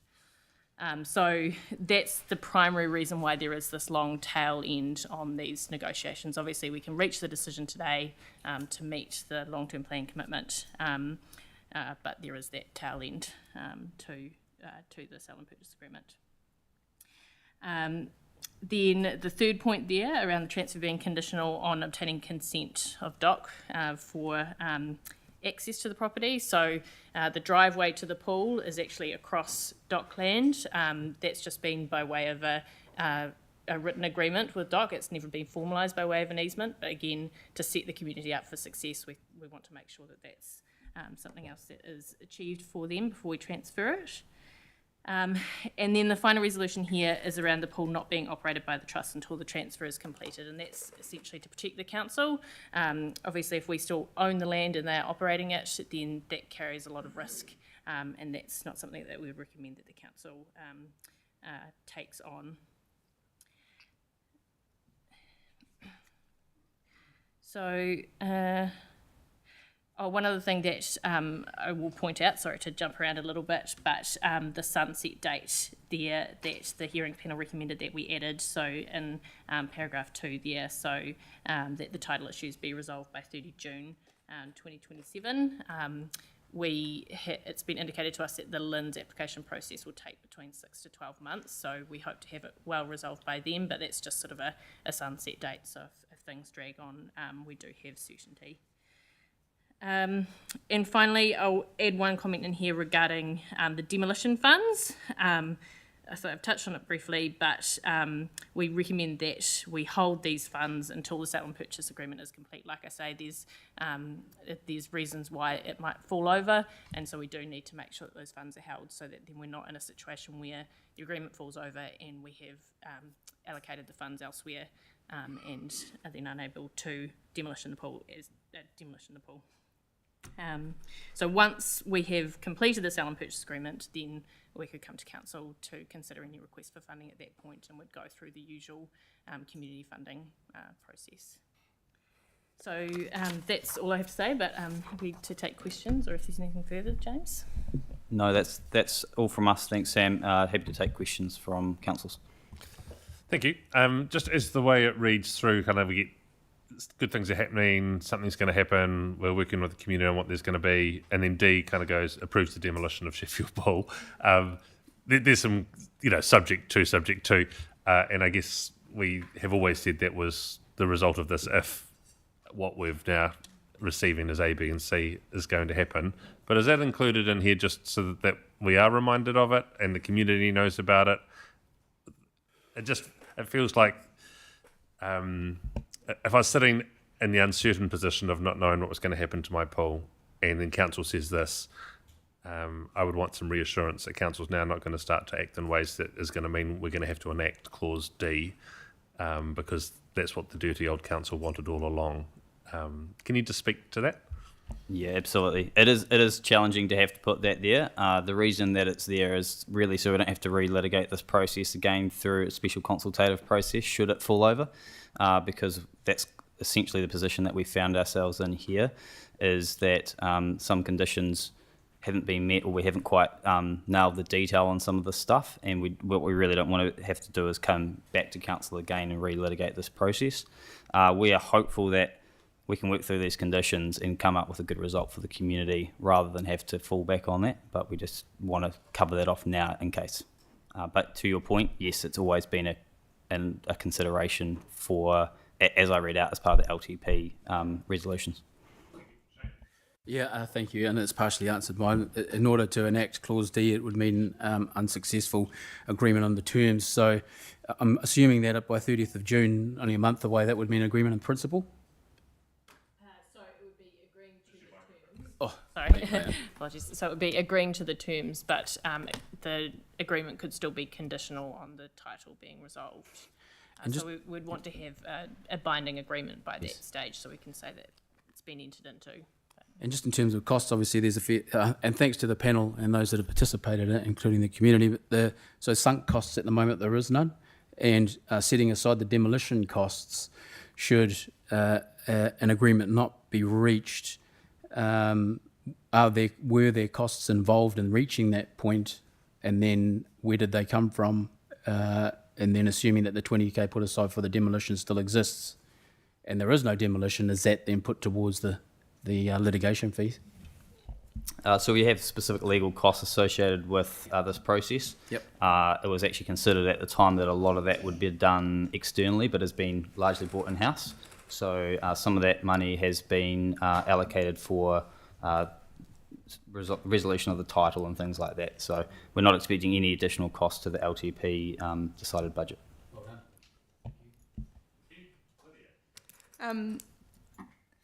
Jeepers, it's been a 2.5 year process that we've worked through.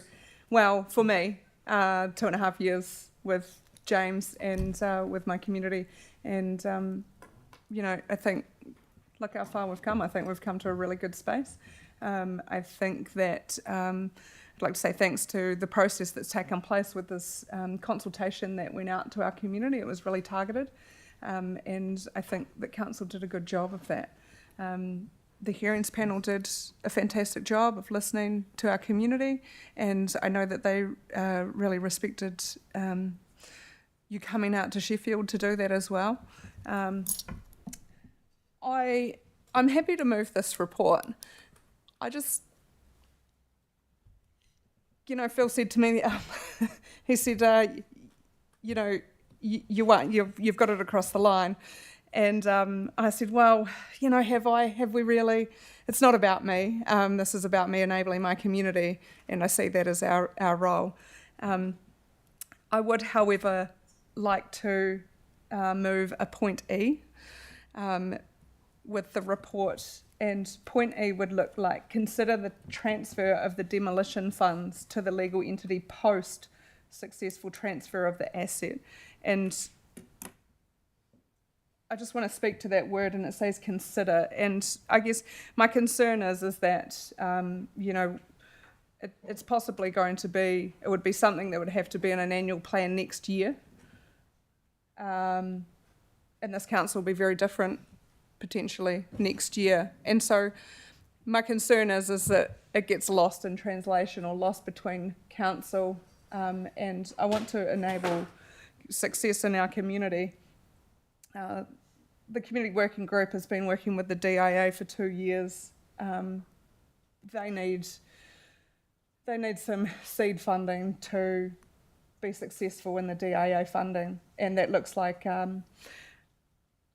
if they can do that, that would give them a repair of the pool with a 10-year warranty, and I think that looks setting up that community for success. The $160,000 demolition fees are current budget. We're not asking the community for more money next year. Council will no longer hold the asset, so you could see over time it may just slip away. I think that it's clear the word is just consider, so it would be something that this council would make a decision on post successful transfer. And you say, you know, the process needs to be followed, and we have the power to enable success for and in our community.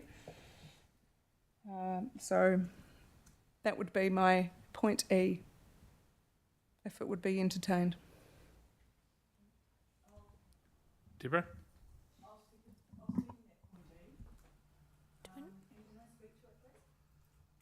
I'm just wondering with E there, do we want, because it's an amendment, well, no, it's not an amendment, this is the motion that will be there. So, Deborah, you're happy to second the whole report? I'm happy to second the whole report plus E, and I want to speak to E, please.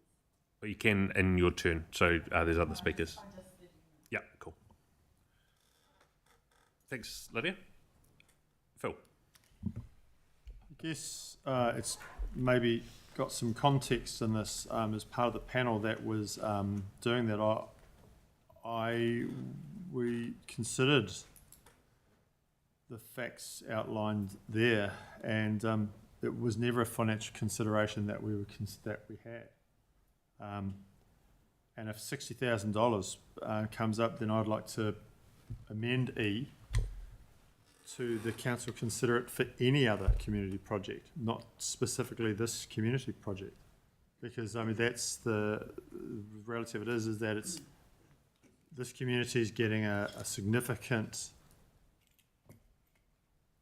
well they're getting a pool given to them, and now they're saying they want more, and I think that if we're going to entertain that, then all of our communities should be considered in that same pool. I'll be voting against the whole thing when I moved it in the consultation meeting. I think the money makes the whole thing a farce. Elizabeth was next, I think.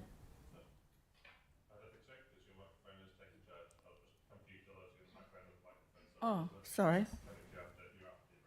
Okay.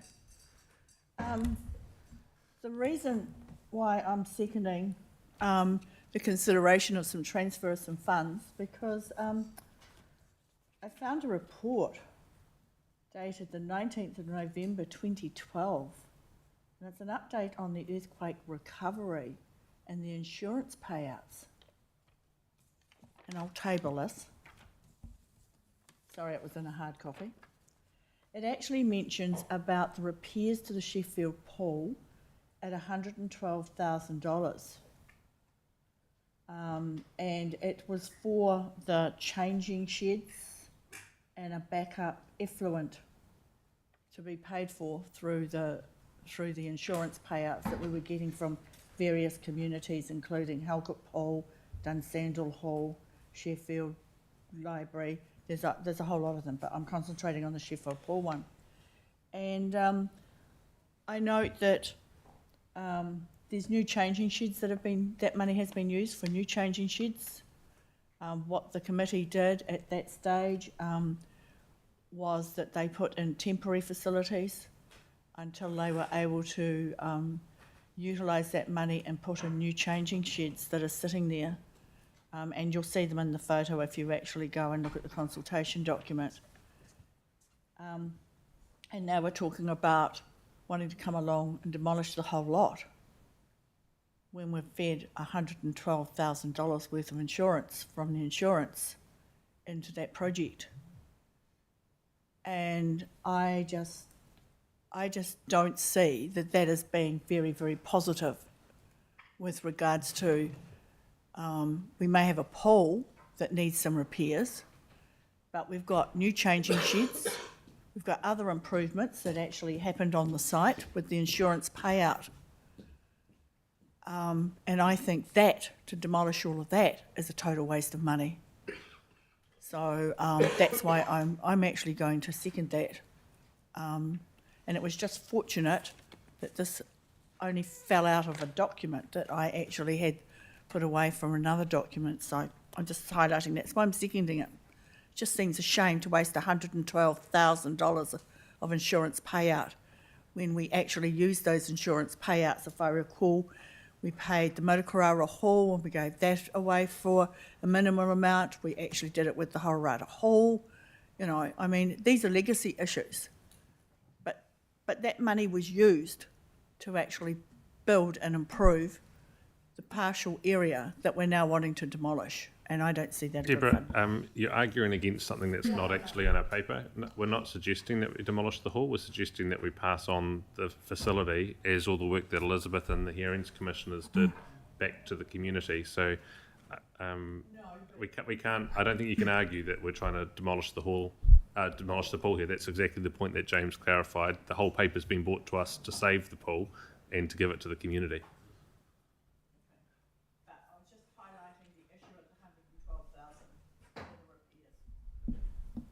Elizabeth. Oh, wow, mate. There's been a lot go on now, and I get to my chance to say. I'm hoping that everything that I think that we gained at the hearings, which went really well, and thank you, team, for your support there for the community. I hope that we can keep everything on track for today. The community. We obviously had a really good discussion around what the problems are, and the community really came forward with solutions, and I feel that they are very equipped and they've really addressed and identified things.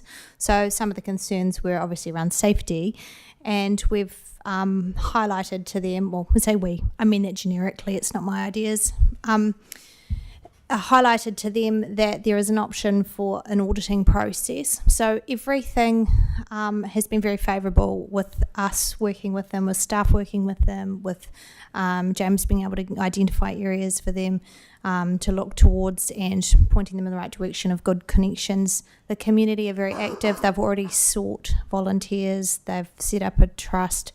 They're in the process of bringing their other trust up to through the legal process, and so everything is on track for today's decision to go in their favour, if we are so willing. And the shortfall here, as Lydia's pointed out, is they have funding from other sources, but they do require some additional funding to bring it up to scope. I don't want today's decision to be a weighing in on whether we need that funding decision made today or not, because that can be given and brought forward to another long-term plan, another annual plan. So it's at our discretion whether we decide that's important for today's decision. But I think the most important thing for our community is that we support them to take this back to the community. It was a number of years ago that the community, as James pointed out earlier, successfully ran this poll, and they wish to retain that right to successfully continue to run this pool as a volunteer organisation. So I'll just leave it at that, and whether we do or don't see E go through, I think if we can allow the rest to go through, then we're moving a step in the right direction. And obviously there's just some minor things that need to transfer and take place, and that's all systems go. Thank you guys for your hard work. Yes, I'm questioning the process here, Mr Mayor. I can't see how you can add an E to something that's not an amendment. If this E is added, I won't be voting for this, because I don't think it should be happening. So it would mean then that I would not vote for the transfer of this pool to the community that wants it. So I question adding E.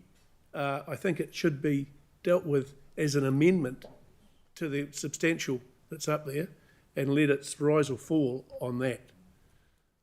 So when we work through it, we won't vote on it as one. We'll work through A, B, C, D as the report is there. Well, and then that's fine. E, but no one had moved or seconded what's there, and Lydia did, so this is the correct process for us today. Okay, well, that's fine. Well, now I'll move on to the substantive arguments that I have.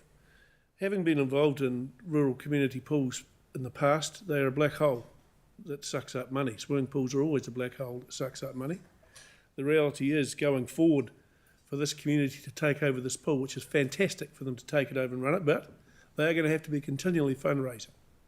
Pools are expensive.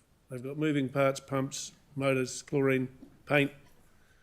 They require a lot of funding going forward. So I'm just hoping the community has its eyes wide open when it looks at that. I'm also still reeling from the last LTP, when members of this community hammered us about going line by line through our budgets and not spending more money than we have to because we've got to keep the rates down. We tried to keep our rates down and they were still up at 13.9. So I do not support handing over more money that may not be needed, that, as Councillor Deans says, could be used anywhere else in Selwyn. I will wait and see what happens, but I do not support the transfer. It is dealt with adequately in the substantive motion, where if funding is required, they can come to the committee that allots the funding we have and apply for it. Thank you. Yeah. Kia ora, everybody. Thank you very much for your work. Thank you very much to the hearings panel as well and all the submitters. I'm just going to speak about E because I support A through D, no problems there. And my worry with E is that I feel that it would be bad process for two reasons. Our consultation didn't ask about whether the funds should be transferred over to the pool. So that might have changed or increased or decreased the number of submissions. We didn't ask about it, so it's very hard for us to judge what the general population of the district feels about this. The other reason is that it is completely outside our established community funding process, and the total funds for that community funding at the moment is about 250,000. Like, we're talking over 50% of the currently available funding to community groups. That said, I do think that overall our total pool of community funding is too small. It should be growing. Our population is growing. The need is always growing. But that is the amount that we agreed in the LTP. Perhaps there is a case at some point to increase the funding pool and even potentially to add a fund for non-council owned community infrastructure, which we know is also increasing in number, and these things always need maintenance. But that's not a decision that we should be making without talking to the community. Yeah, and the alternative, I guess, I believe, is that it would, the 106 or the demolition funds would return to general funds, which overall then benefits everybody in the district, and across the number of rating units, 160 would be what, about $5 per household reduction potentially, if it was applied directly in that sort of way. But yeah, that's why I can totally see the argument, but in terms of process, we didn't consult on it, and it's outside the community funding program. And I don't think we can make that decision on behalf of everybody else, not after the number of submissions we had last year with the LTP. And that's me done. Thank you.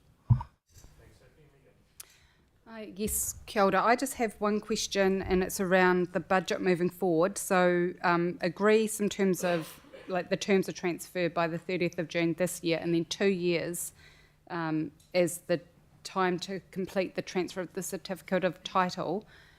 That sounds like it's going to be more complicated, or a little bit complicated, because you're involving LINZ in a couple of titles. Have we set aside enough budget for to complete the legal aspects of the transfer?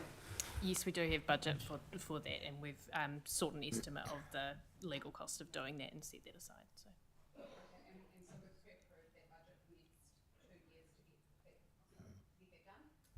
Yeah, it was already approved as part of the LTP, to my point before with Shane's question, so yeah. Yeah, having been on the hearing panel, like to thank the staff first, and also the community who really rallied round. It was obvious on the 2 hearing nights we ended up with quite a large amount of people for a small area, and they had done a lot of homework, a huge amount of homework. They'd approached a solicitor, they'd got legal findings on it, and health and safety and all the other things that went with it. The other thing about the hearing, which I thought was good, is that we had, and should be thought of in the future, we had a legal representative. To me, that was really worthwhile, because normally in the past I've been on hearings and we've actually talked about something, we've gone away to ask a legal question and come back. So I think that was really worthwhile for us and for the community, because they got answers on the night. I'm against putting E in there. I think that should be separately.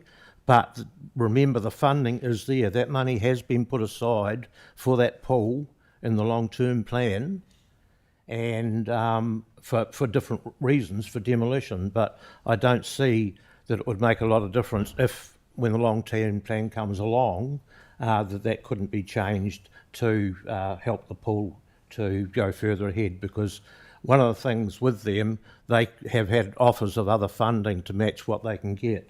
So funding is a big thing, but there's a few local businesses that are prepared to put substantial amounts of money into it too, to make it work. So as I say, I'd like to see it go ahead, but I'd like to see E voted on separately.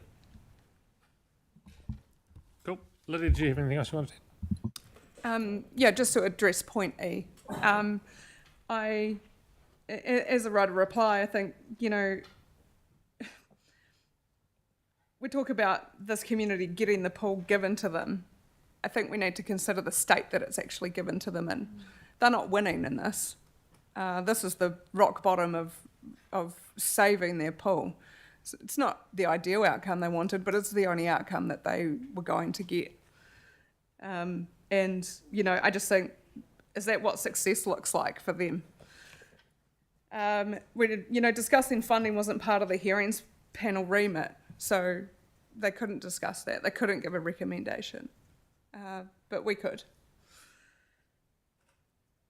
Just to be clear, it's consideration. This isn't to transfer funds to them today or tomorrow or on the 30th of June. It's to consider it after successful transfer. And that successful transfer might be 30th of June 2027. Who knows how long that certificate of title is going to be. What I want to make sure is that this conversation is not lost in translation, because that can happen here.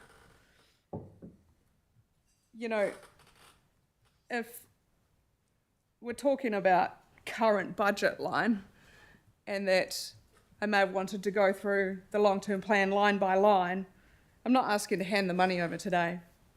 We handed the Horata Hall over to them, to the community there, with $1 million. But yet we can't give $160,000 to a community. We're happy to spend $100,000 on Selwyn Awards.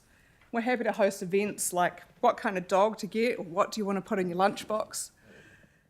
We're happy to pay $250,000 for cultural improvements to the entranceway and council chambers. We're happy to repurpose funds of $1 million to complete the West Mountain Cycleway. We're happy to pay $100,000 for a project manager for the Alps to Ocean or Waikirikiri Cycleway. But yet we can't consider to transfer $160,000 after to this community. And so I don't think I have a lot more to say on it. I think it's pretty clear how I feel. Thanks, Lydia. So we'll vote through A, B, C, D, and then E. So all those in favour of A, say aye. Okay. The clarification for me is, if E gets turned down today, does that prevent us from asking for this to change in a future consultation? No.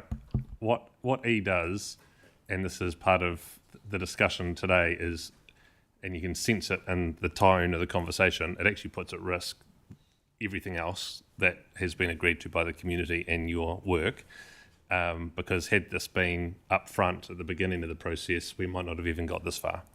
And so I'm getting the sense around the council table a frustration in that process and the lack of transparency that would happen should this be passed as an E today.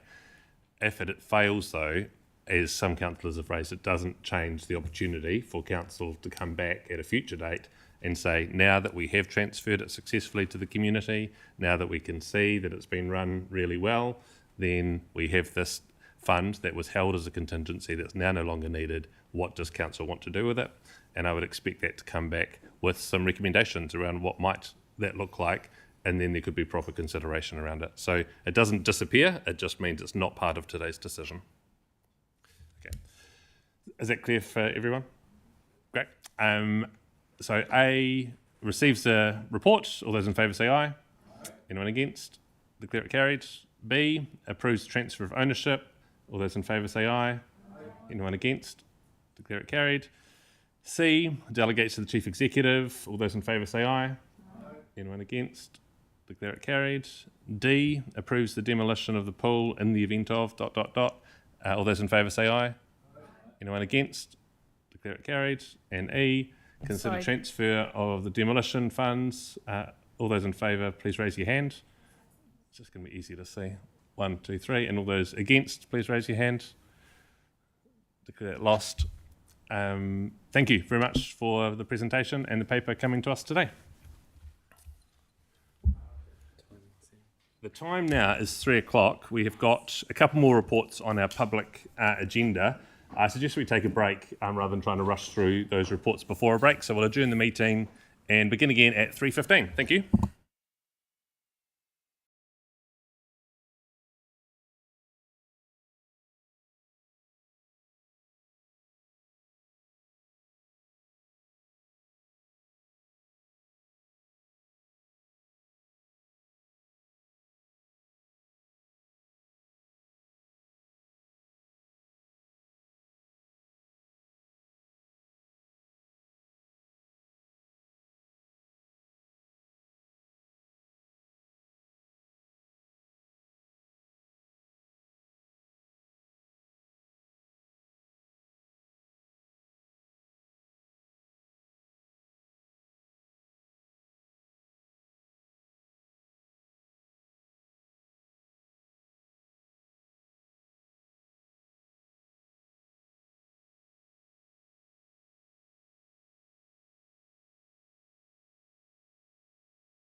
16 again. Tab 9, public reports, traffic and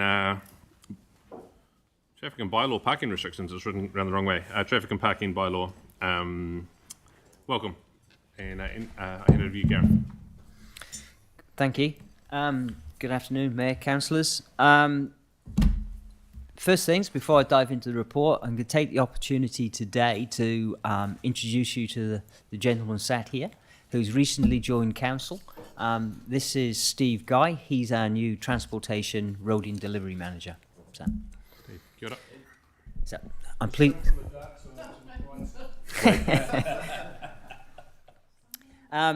I'm pleased to say this will be his problem in the future. Pretty straightforward report presented today. Councillors may recall that back in August we brought a big raft of updates to Schedule 4 of the Traffic and Parking Bylaw, which updated a number of parking locations that needed to be added for restrictions to be enforced around the district. And for some reason, I don't know why, the report on the schedule was read by many people. We omitted to include the town centre car park. So this is just a catch-up to bring those on to Schedule 4. And whilst doing this, looking at Schedule 4 and looking at the way the bylaw is written, every time there is a amendment, a new car park space, a new restriction, one drops off, the bylaw says I have to write a report to council.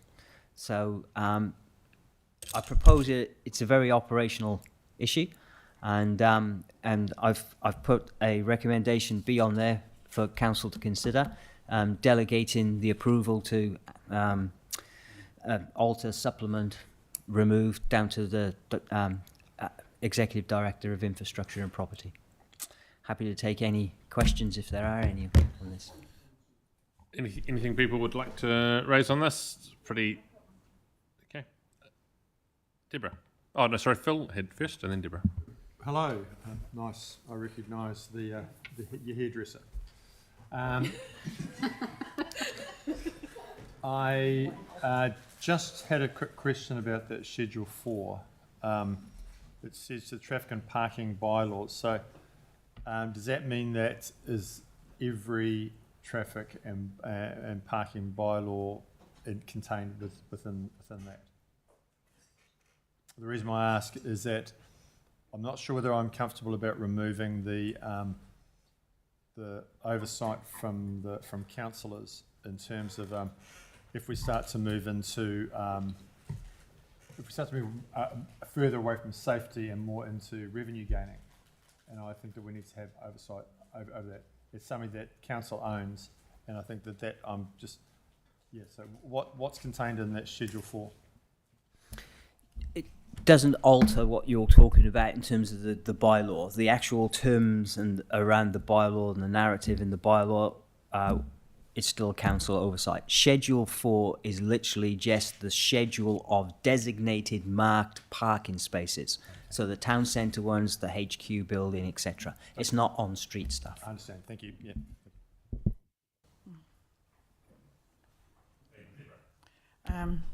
That was... Hang on. Oh. So maybe I'll need to take mine off. The making of a bylaw. I just wonder, have you got some legal advice on whether we can actually delegate a section of a bylaw with regards to the Schedule 4? Schedule 4 is just an appendix, an addendum to the bylaw. It's as I said, it's just literally the list of parking spaces. It is not making or altering the bylaw in any way, shape or form. It's just where the bylaw applies.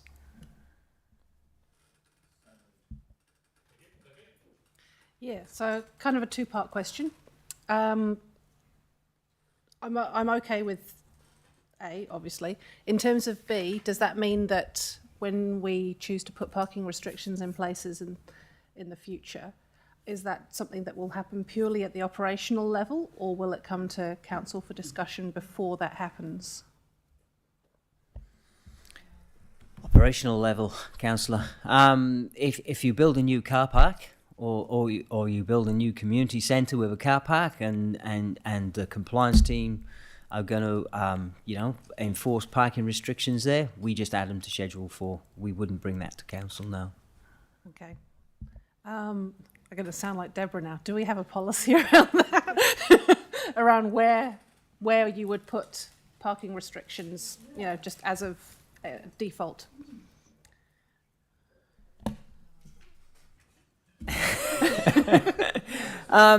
Look, parking restrictions.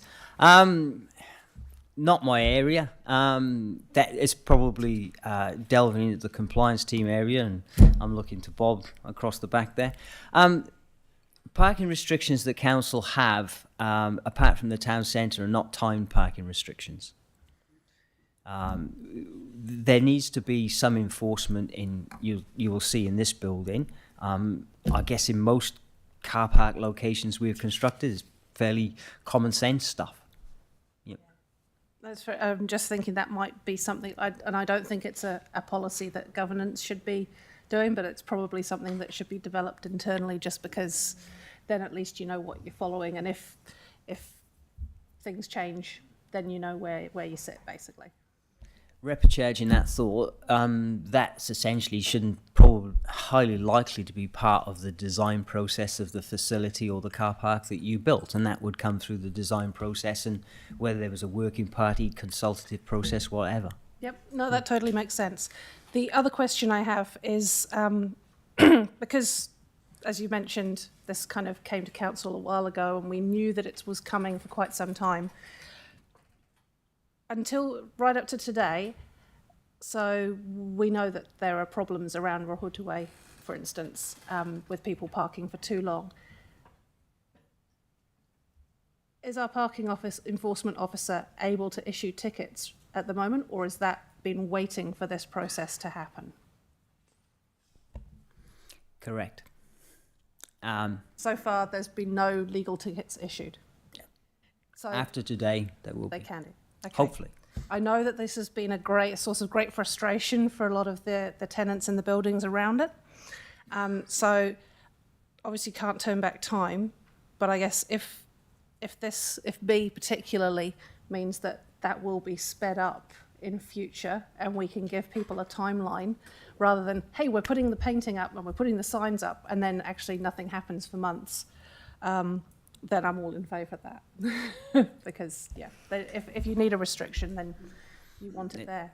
That's exactly what B aims to do, is when things get built, when things get identified, we don't have to go through the whole process of time, writing a report, presenting to council, etc. It's just a delegation to the executive director to approve. Cool. Thank you very much. I just struggle a little bit to understand where these where these car parks are, and what sort of user groups are using them at the moment that are in an extended time than what we'd want, and what the actual time limit is on them. So you've got one obviously that's adjacent to a playground. Some of the things that do concern me is if we've got quite what might seem like a considerable amount of time, like for say 2 hours at a car park might sound fabulous for someone like yourself who just wants to go and give the dog a run or whatever. I'm thinking about people who've got multiple children and things go wrong, etc., etc. There's nothing worse than people getting caught short by 5 minutes and receiving a really heavy penalty. I'm not a massive fan of the fact that we're charging, because everybody likes to live in a town where there's a bit of fluidity around car parking. I think there can be too much of a bad thing in my mind, but do we also have an ability for people to come and challenge the tickets if they have had an issue where, say, a child started vomiting or whatever their situation was, or they ran over someone's cat, and they'd like to challenge the ticket without going through some really onerous process? Sure. First and foremost, I'd never take my dogs out for a run. They drive me nuts. The car parks alongside the playground are not timed car parks. The only timed car parks that council have are in, Sophie pronounced it right, Rahutu Way? Rohutu Way. The playground car parks are not timed, and if they are timed, they're clearly marked. Those ones along Christiansen Parade are just normal car parks. They just need to be scheduled so that we can address things like inconsiderate parking, people parking over 2 spaces, etc. In terms of the appeals process, if somebody does get a parking ticket, it's not my area. That would be with the compliance team, and I assume that there is an appeals process, Bob? Yeah, because it is a formal infringement, then there is a formal process that goes with that. There is always a bit of a time discretion with time parking, so a parking officer will not be waiting for 1 minute past the time. There will be some allowance made for that type of thing, but if a ticket is issued and there are valid reasons for that delay, then we will listen to those, but they do need to follow that formal process.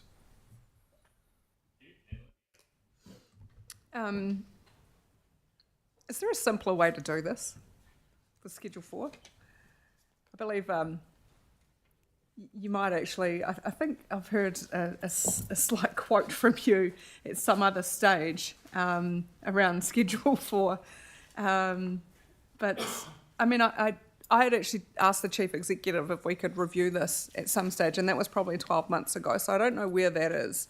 And that was on the back of the parking warden coming out to our rural communities and giving tickets to people parked on their berms when there is actually no safe place to park on the road. And so, one, I don't know where a review is in the timeline, and two, is there a simple way to do this? I believe, is it lined and signed? Probably best I don't comment too much on that, Councillor. In this, focus on the report in front. There is ongoing conversations about how we can manage Schedule 4 going forward, considering the growth around the district and the growth in parking spaces. The step today, if Council approves, in item B, will make things a lot simpler, and there is still work to be done on how Schedule 4 is populated. Yeah. Okay. Thank you. Mover and seconder for A and B in front of us. Bob and Shane. All those in favour say aye. Aye. Anyone against? Declare it carried. Thank you very much. Thank you. The next item is on tab 10 of today's report, page 107. 107. It's the Lincoln signalisation. Move Malcolm, seconded Phil. If you'd like to give us a wee synopsis of why we're doing this, and I mean the report's nice and clear as well. But thank you for being at our meeting. So we're a bit later than maybe when you had first thought we would be up to your subject. The floor's yours. Not a problem. Thank you very much. And nice to see that a fellow Welshman has warmed you up this afternoon, albeit from Cardiff, and I'm a Swansea boy, but hey. This is around the advancement of Springs Road, Ellesmere Junction Road, Gerald Street intersection. It is an intersection that's being upgraded as part of the Lincoln Town Centre upgrade, and there has been a request to council staff for expediting the intersection at Springs Road by approximately a year from the financial year 27-28 and bringing it forward to 26-27. So from a construction point of view, have done a full review and we're able to accommodate it from a construction point of view.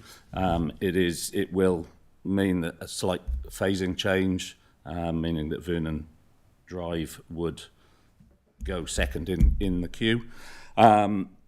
So again, as a developer request, really it is looking to council to advise whether they wish to proceed that option or not. The university are I believe, in favour of it because they understand of the safety implications that it will bring about. It will also allow earlier release of 300 properties that would bring further development agreements. Proviso that we're looking at is that the developer does agree to a developer agreement, which would assist in moving this forward. Any questions? Thank you. Any questions or comments on this? Elizabeth? So the developer wants it to come forward so he can obviously be able to access those additional 300 properties to sell. However, my concern is that we're going to end up doubling up having to do the road, like we've seen obviously in other times, where if we do all the sealing and we put this process in, the new lights, etc., into this intersection, but then with the huge amount of heavy truck volume, for the very fact that we've got these developments occurring over those next stage times, are we not going to see them rip the road up and then have to redo a lot of the roading again? Obviously, you're talking about putting the lights in, but it's also going to be sealing the road, taking out that whole roundabout, etc. To that, I would say a properly constructed intersection will be able to take the level of traffic that it will bring. It will be transferring just through traffic, so it's not construction traffic turning into construction sites, which is where you can potentially get issues on new sealed roads.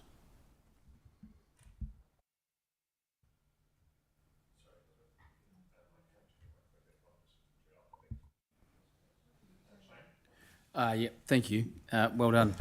We heard from Mr. Mitter this morning around his concerns around Videco, and is this anywhere near his discussion, and is there potential possibility to look at that at the same time? Could there be, for consideration, Your Honour?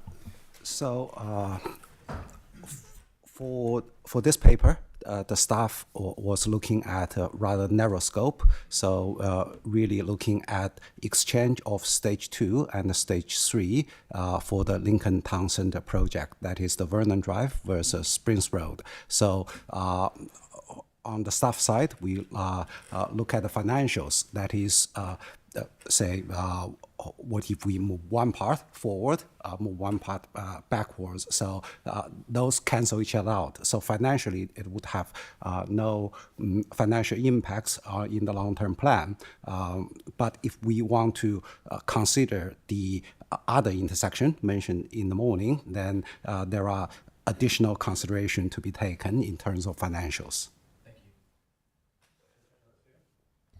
I think just this will be a piece of the analysis that the team will bring back in regards to Mr. Page's request from the morning or from earlier this afternoon.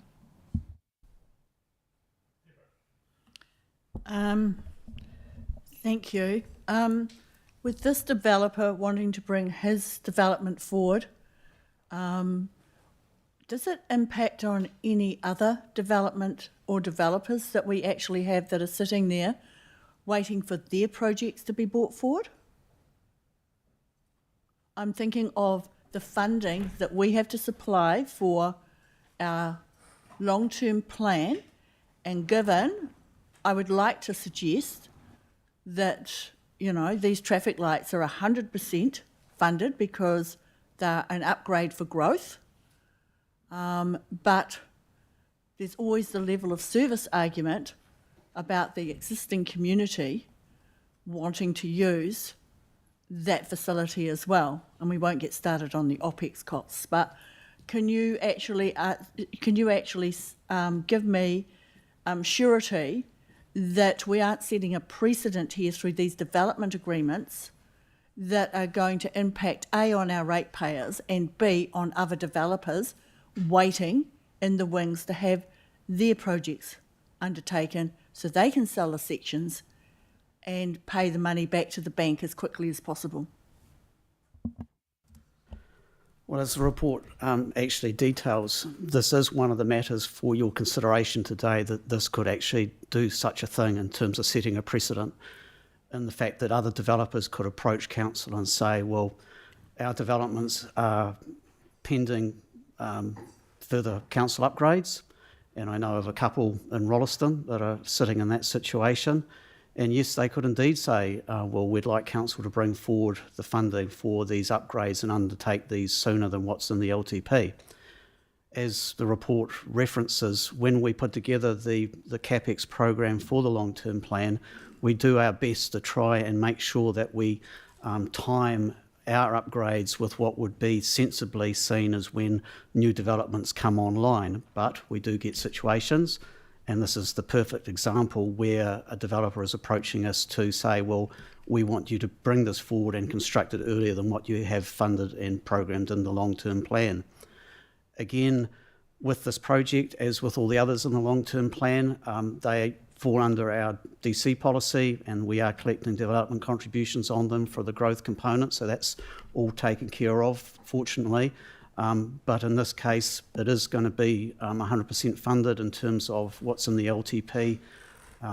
We've tried our very hardest to get NZTA co-funding for all the Lincoln Town Centre works. The only opportunity you had was for Vernon Drive, the traffic signals, but that was under the previous Road to Zero program.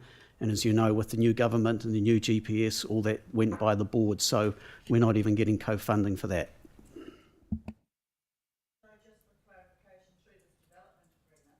Sorry, Deborah, you've turned your microphone off and that doesn't come back on. Just a reminder to all councillors, every time you turn your microphone off, you go to the bottom of the list. So if you'd like to be able to talk and continue to follow up and have other questions, then you'll just need to just don't turn your microphone off when it's your turn to speak. If you want to turn it on again, Deborah, I'll come back to you at the end, but it's just hard to reorder it. And Sophie, you're next. Yeah, we're all slipping up with this one. Thank you very much for the report, guys. I guess my question is, actually, so I am worried about the implications of doing what developers want, basically. And this particular developer is quite good at leveraging that sort of precedent. Or I imagine that they would be, given other activities, previous experience. My question with this is, it effectively swaps around the signalisation dates for the Springs Road intersection and Vernon Drive. But we don't have any accident data to see which one is a priority in terms of accidents and the danger to the public. I'm pretty familiar with both of them. I actually spent several hours sat at the Springs Road roundabout doing a traffic survey once. And you know, I have seen plenty of extremely dangerous driving and people making strange decisions on cars, vehicles, on foot, on bikes. But I've seen the same at Vernon Drive, where the supermarket is. So in that sense, it would be really good to know what would that sort of public like what would the implications be for the public using that be? Like, which one is actually the more dangerous intersection? Because presumably, on the one hand, we've got stage 1 moving westwards through down to stage 3. Was that just because that was a nice smooth run, or was that because that was the priority in terms of the danger? It's a very good question, and I come back to what I just mentioned before. Under the previous government's Road to Zero safety program, we sat down with NZTA every 3 years and looked at our whole network and identified where all the worst intersections were, the ones that had the worst crash history and things like that. And while I don't have all the facts and figures in front of me to say it's X, Y, and Z, the context is that the Vernon Drive, Gerald Street intersection was agreed by the NZTA at that time as being the priority. They didn't identify the same issues with Springs and Gerald Street, which is why it got on the list. So that's the context. And certainly I suppose it, in terms of you're correct, there is a nice sequential working up the road in terms of bringing everything together, and that's really how the whole programming of the Lincoln Town Centre upgrade and Gerald Street upgrade was progressed on that basis. So it sort of worked hand in hand at that time, but that's probably the best context I can give you in terms of that safety aspect. Elizabeth. You know, David, I mean, Andrew, sorry. I don't know where I got David from. Must be David Ward. I'm not a massive fan of the lights because I've seen so many people run red lights when they're rushing to get to work, and I've seen way more very dangerous accidents at lights. But anyway, that's not for today because you've already approved the lights and the roundabouts getting replaced.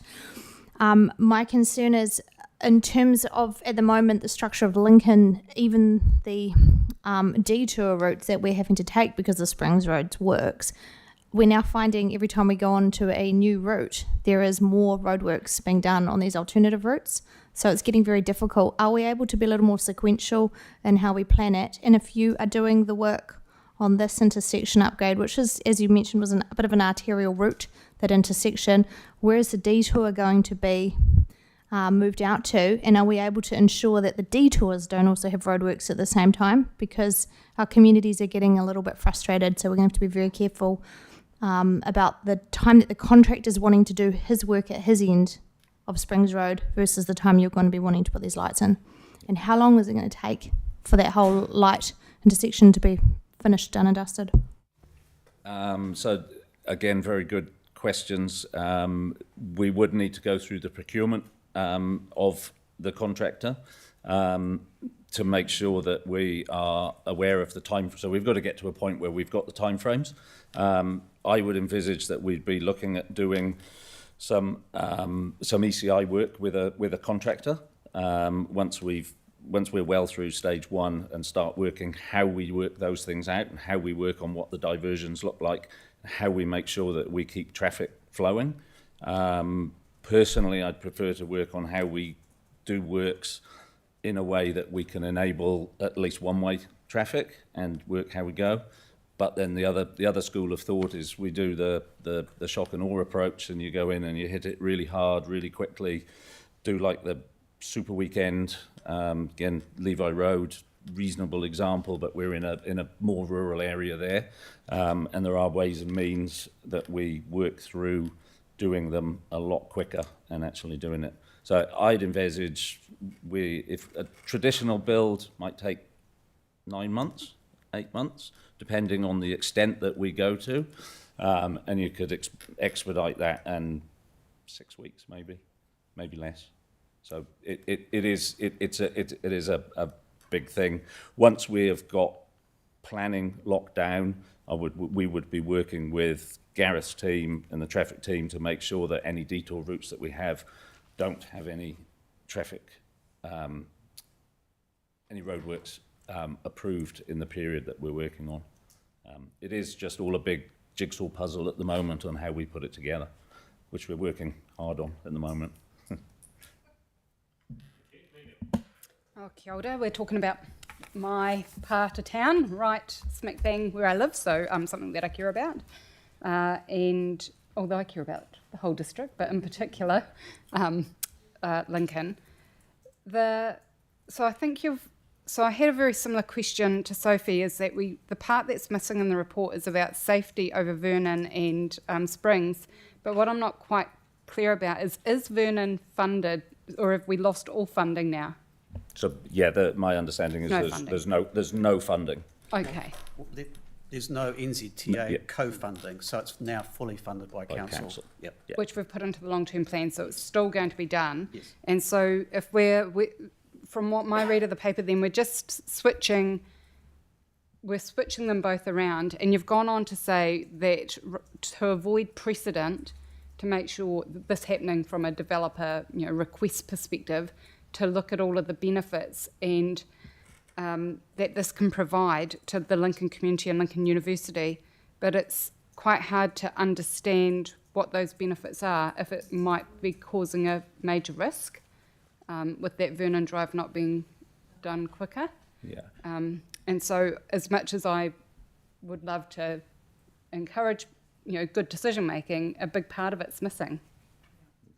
Yeah, so understand, I too drive through Lincoln twice a day on my way to and from work, so very, very keen to make sure that the travel times aren't impacted too much.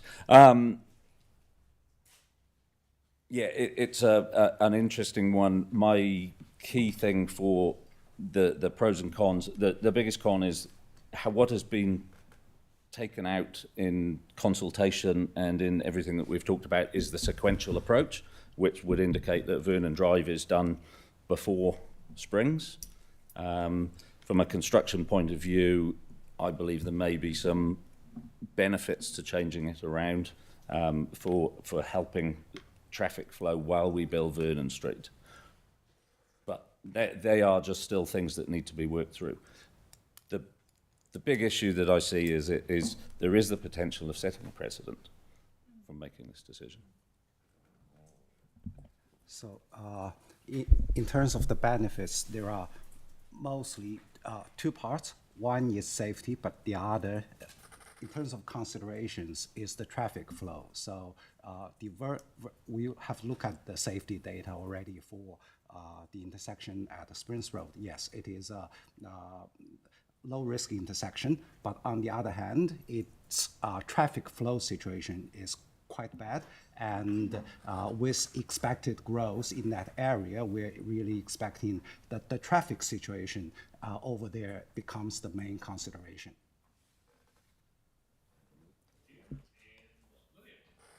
I think we all agree that the safety improvements are needed and great.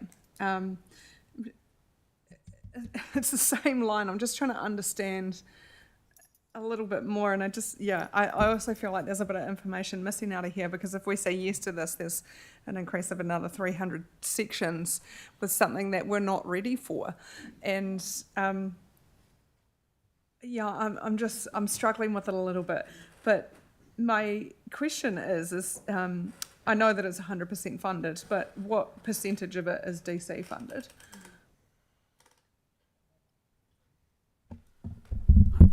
I'd have to go and look at the specific figure, but for those type of intersections, it's usually around the 10-15% mark.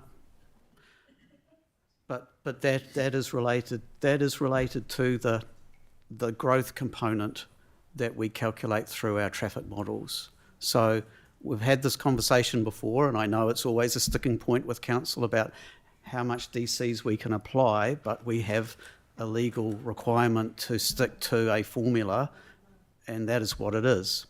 I think, just to put it into context to help fill out the conversation a little bit more, so obviously we had the private plan change 69 that came along, and with all that development to the south of Lincoln, Springs Road was obviously going to get used a lot more, and it was identified through all the traffic assessments at that time that that intersection was going to be key to being able to manage that additional traffic. And so at the time of the plan change and working it through into the ODP and into the district plan, there was the specific provision included, as you can see in the report, to have a developer agreement to cater for this very situation that we're in at the moment. So that is the context, that it hasn't come out of nowhere. It actually was set up back at that time. But now we're at the pointy end of the stick in terms of making this work and getting this developer agreement in place to be able to facilitate taking this forward. So does that help? And the other point I suppose to make is that this is assisting stage 2 of their development. When they approached us for stage 1, because technically in the district plan they couldn't have started any of their development until this intersection was upgraded. We received their integrated transport assessment, and we made the call that the traffic effects related to stage 1 were okay without needing to trigger the intersection upgrade. So they've been approved to do stage 1 in advance of the intersection being upgraded, but now it's obviously the chickens have come home to roost with stage 2, and this intersection upgrade does need to occur before titles can issue for 224. And I think that's the important thing too, is that they actually can construct stage 2, but only up to the point that they can't get title. I guess this leads back to the really important thing that we have here, and we talk about growth paying for growth, and that is definitely not. That is $825,000 of DCs that would be applied to that intersection, which is a little bit concerning for me. Yeah, the reason why I've moved this recommendation is that I'm trying to take the long-term picture here. At the moment, as you may be aware, there's 20,000 cars a day travelling down Springs Road, going through a community of 5,500 people with children trying to get to a school. Anything that we can do to create gaps in that traffic is a good thing. At the moment, for example, they've had stop-goes on Main Road because of sewage pipe going in, and it's actually made the road a lot safer because there's gaps in the traffic, what you call the concertina effect when you put in traffic lights. If you travel through this roundabout, as Megan does in the mornings, it's high traffic flow. There are long tailbacks. There are people doing stupid manoeuvres going through it. I am in favour of bringing this forward because I believe that the downstream effects are going to be good, in that it'll break up the traffic before it gets to Prebleton, create that concertina effect, and give our community in Prebleton an opportunity to get across the road or to get out of their driveways, which this morning took me 60 cars before I found a gap to get out onto Springs Road. The disruption that we've talked about, it's going to happen anyway. We're going to do it in 2 years' time. We're just bringing it forward. The spending of the money, we're going to do it anyway. We're just bringing it forward. The precedent setting, well, developers can argue and do argue. You don't always have to agree. I think we need to look to the long term here. I'm concerned about Vernon Drive. A very good friend of mine was knocked off his bike on that intersection. Perhaps when we're having negotiations with the developers over what they're going to pay, we can squeeze a little bit more. Mention Vernon Drive. Might be a good-natured thing. But overall, I haven't heard too many arguments today to put me off the fact that I've moved this recommendation, and I think it will give us safety at that intersection, which has huge traffic flows, and perhaps may just help divert some of that traffic that comes down Springs Road to be able to go over to Shands Road and enter the city via the different on-ramp to the motorway, and not come through a community that's struggling with over 20,000 cars a day. Thank you. Thanks, Malcolm.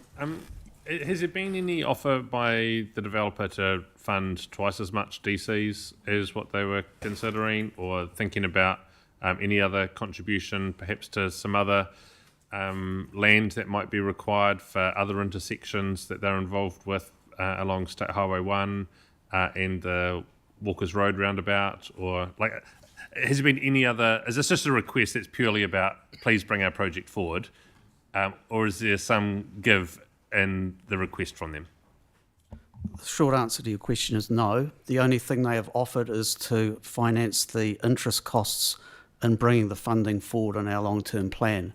There has been no other discussion around any other either direct benefits they can provide or indirect benefits they can provide to council's wider, overview of what it wants to achieve elsewhere that Carter Group may be involved with. And just also, while Malcolm was talking, I had a look at our DC policy, and the DC figure is 15.6% for that intersection. Thank you. I just wanted to explain why I went twice. It's because I turned my button off before I answered my second question. Okay, and I've got to get used to the new system. So, but my question was about risk of developer delay down the track, right? So developer might be doing, and this is not, I'm not making a comment on Carters, I'm just making a comment on developers, could change their attention. Of course there's a motivation right now in this market to build these sections and to sell the sections, but is there a risk that we may end up with a timing issue where their attention is somewhere else, at other subdivisions, and that then delays the upgraded systems down the track, and the program of works goes out of kilter? And I only ask that because what you're really asking us for is permission to enter into a developer agreement, which I would anticipate would mitigate some of the costs. Yes. The permission is twofold. The permission is basically to alter the timing of the project that's in the LTP at the moment. And the second part as you've correctly identified, is to be able to enter into a developer agreement to recover the cost that we believe council would incur over and above what we would normally do to bring this project forward. What they may be, we haven't sat down and worked that out, and we have not had those discussions with the Carter Group yet, but we would obviously be putting our best foot forward to make sure that the interests of council and its ratepayers are fairly represented. Right, and so I guess that means that there's really no real risk to the developer. There is no real risk here that the developer will go and do something else because they've already got their development contribution that's locked in. So that's removed. Yep. Great, okay. And I think that I understood one of the benefits, because I don't believe that you do set precedents. You only set precedents when you actually make a decision to not make a decision. And so I really don't think the precedent thing is much of an argument. But what I did here, and I just wanted to clarify, there is benefit in doing the roundabout intersection, the university intersection, prior to Vernon, because it will actually enable traffic flow. Is that what I understood your answer to be? That's my thinking on how it would play out. Yes. Okay, so there's benefits in bringing it forward. Okay. I just also want to correct, because I think I said 9 months to build it. That's stage one. I'd be saying it would be maybe 3 months to build that intersection, and we could expedite it to 4 to 6 weeks. Right. Really helpful. Thank you.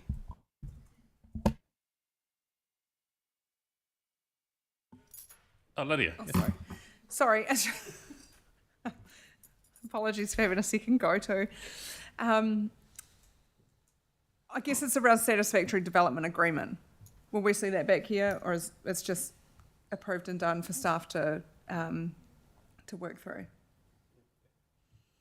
So for staff to work through. Sorry. Yeah. Yes. For staff to work through. Yes, and the ultimate responsibility, I suppose, as we're recommending, sits with.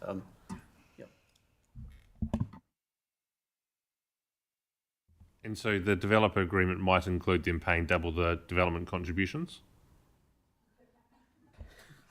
If we have a good negotiation. We can try. But I'm just wondering what in the developer agreement, I think it's what Lydia's asking, is what's the scope of improvement that we might see from the current situation that's to our benefit? If we're not going to see that again and you're just going to decide it, we'd like to know what that is ahead of time before we say yes now. I understand.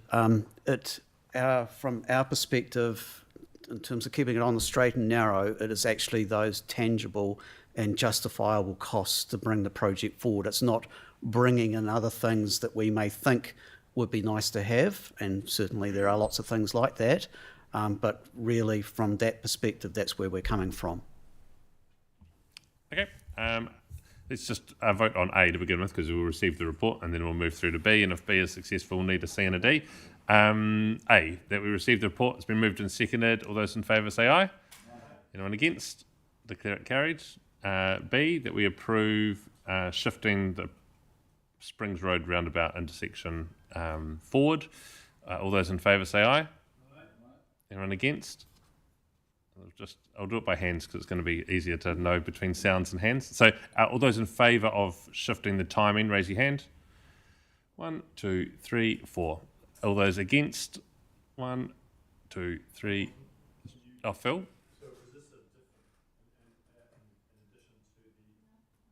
No, so this is bringing the roundabout forward. It's B that's in the report.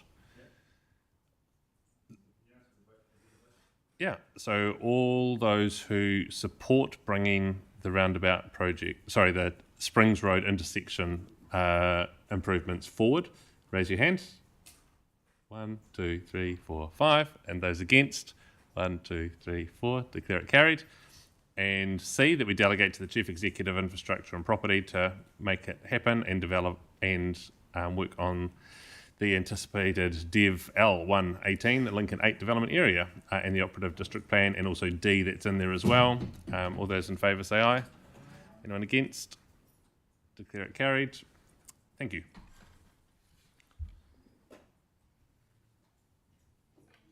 We now come to the public report on the Canterbury Museum. Thank you, Mr. Mayor. I'm going to kick this off. I'll introduce Dominica Mitchell, who's one of our other senior legal counsel here. And essentially, this is as the report talks about, is a budget request.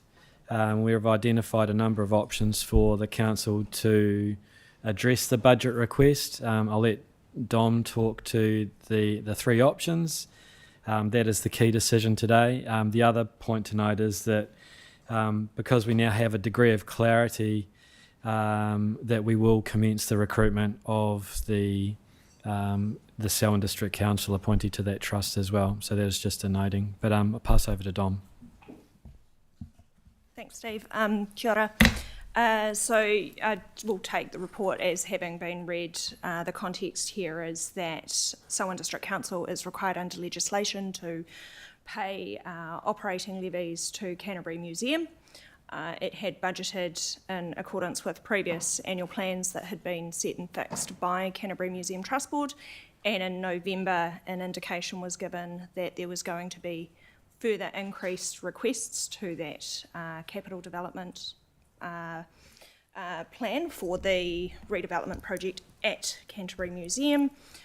We have now received the formal request that for the 25-26 year, in addition to Selwyn's already budgeted almost $6 million next year, an additional $200,000 will be required of SDC. We are proposing there is a process under the legislation to challenge that, which requires SDC alongside other contributing authorities to challenge that levy if we want to keep it at the same level. We are seeking endorsement to essentially give notice in the first instance to call a meeting with the intention of maintaining those at existing levels. Until such time, particularly as council can consult with its community, SDC can consult with its community, which it hasn't had the opportunity to do so given the timing here. Happy to take any questions or speak to any specific option. Thank you. I agree with the recommendation here about holding things where they're at. Without going to our community, I don't think we should look to move from that position. We have talked with the other partners who contribute to Canterbury Museum. Based on previous discussions, they're aware of this paper and our consideration today. And I wonder, the D that you signalled, Steve, about we do need someone to go on the board, maybe should be here. And it would be nice to have a councillor, if you would like to be a part of that process of appointment, then raise your hand. Malcolm is keen. Anyone else? And Elizabeth, okay. To work with Recruiter and also with the chair of the museum board to do that work. We've run it that way in the past, and if you'd like that work, then if we could add a D that just endorses from this group that Malcolm and Elizabeth work with the recruitment of our director onto the museum board. It was work that would already be underway, but it just means to formally recognise those two. Okay. Any comments or questions on the content of this report? Someone happy to move? Oh, sorry, Sophie. Yeah, I just wanted to, I agree with, I'm happy to move it. But I just want to say, last week, Canterbury Museum had an offer to go to visit the site, and I did go along and was there with a few people from Huranui District Council, and the CEO of Waimakariri was there as well. And it was really interesting to see it. That doesn't change the fact that I'm happy to move this. Yeah, I'm happy to second it, but I think the letter's a nicely written letter. I wonder whether we meet. I think that the temperament around this table has been a bit stronger than that on occasions, and there is scope if you wanted to change the letter and make it harder. It would be okay, but I guess we're approving that letter, which says the same thing. Just I agree strongly. I think this letter has been written in a similar tone that got sent to the trust following our discussions late last year. I think this is probably the right tone to head into that first meeting with the other contributing authorities. So I propose that we leave it as is. Thank you. Apologies if I missed it in the report, but where are the other councils sitting at in terms of their decision on the funding? They haven't made any formal decisions, but indications from previous meeting was that they will consider that when the board either comes to present it or they are asked within their council papers to make a similar decision to we are now. Okay, so we're again going ahead first and stating this. We're not sure whether formal recommendation from them, Steve. We understand Christchurch City Council considered this very similar matter today. We're unsure of what their decision was. I don't think we're entirely out of step. Okay, thank you. Yeah, it was just to note, I had heard from Christchurch City Council, so they didn't have the information in time to put it in their annual plan consultation. It was presented to them as a submission, and so they're working on this on the fly as well. Thank you. It's moved and seconded. Sophie and Phil. No further questions. All those in favour say aye. Aye. Anyone against? Declare it carried. Thanks, Dom. That brings us to the end of the public portion of this meeting. Just thinking back on the meeting, we have identified all the actions from the public forum. So you'll remember at the end of the public forum, I just gave an update on how we're bringing those 3 items back. 2 of them will be through the Chief Executive's report, and 1 may be a standalone paper which is related to the Upper Selwyn Huts. Okay, thank you. I think that covers off everything for today's meeting. We have a resolution to exclude the public. We have a mover, Nicole, thank you, and a seconder, Malcolm. All those in favour say aye. Anyone against? Declare it carries. And we'll take a 10-minute break just to allow things to shift, and we'll be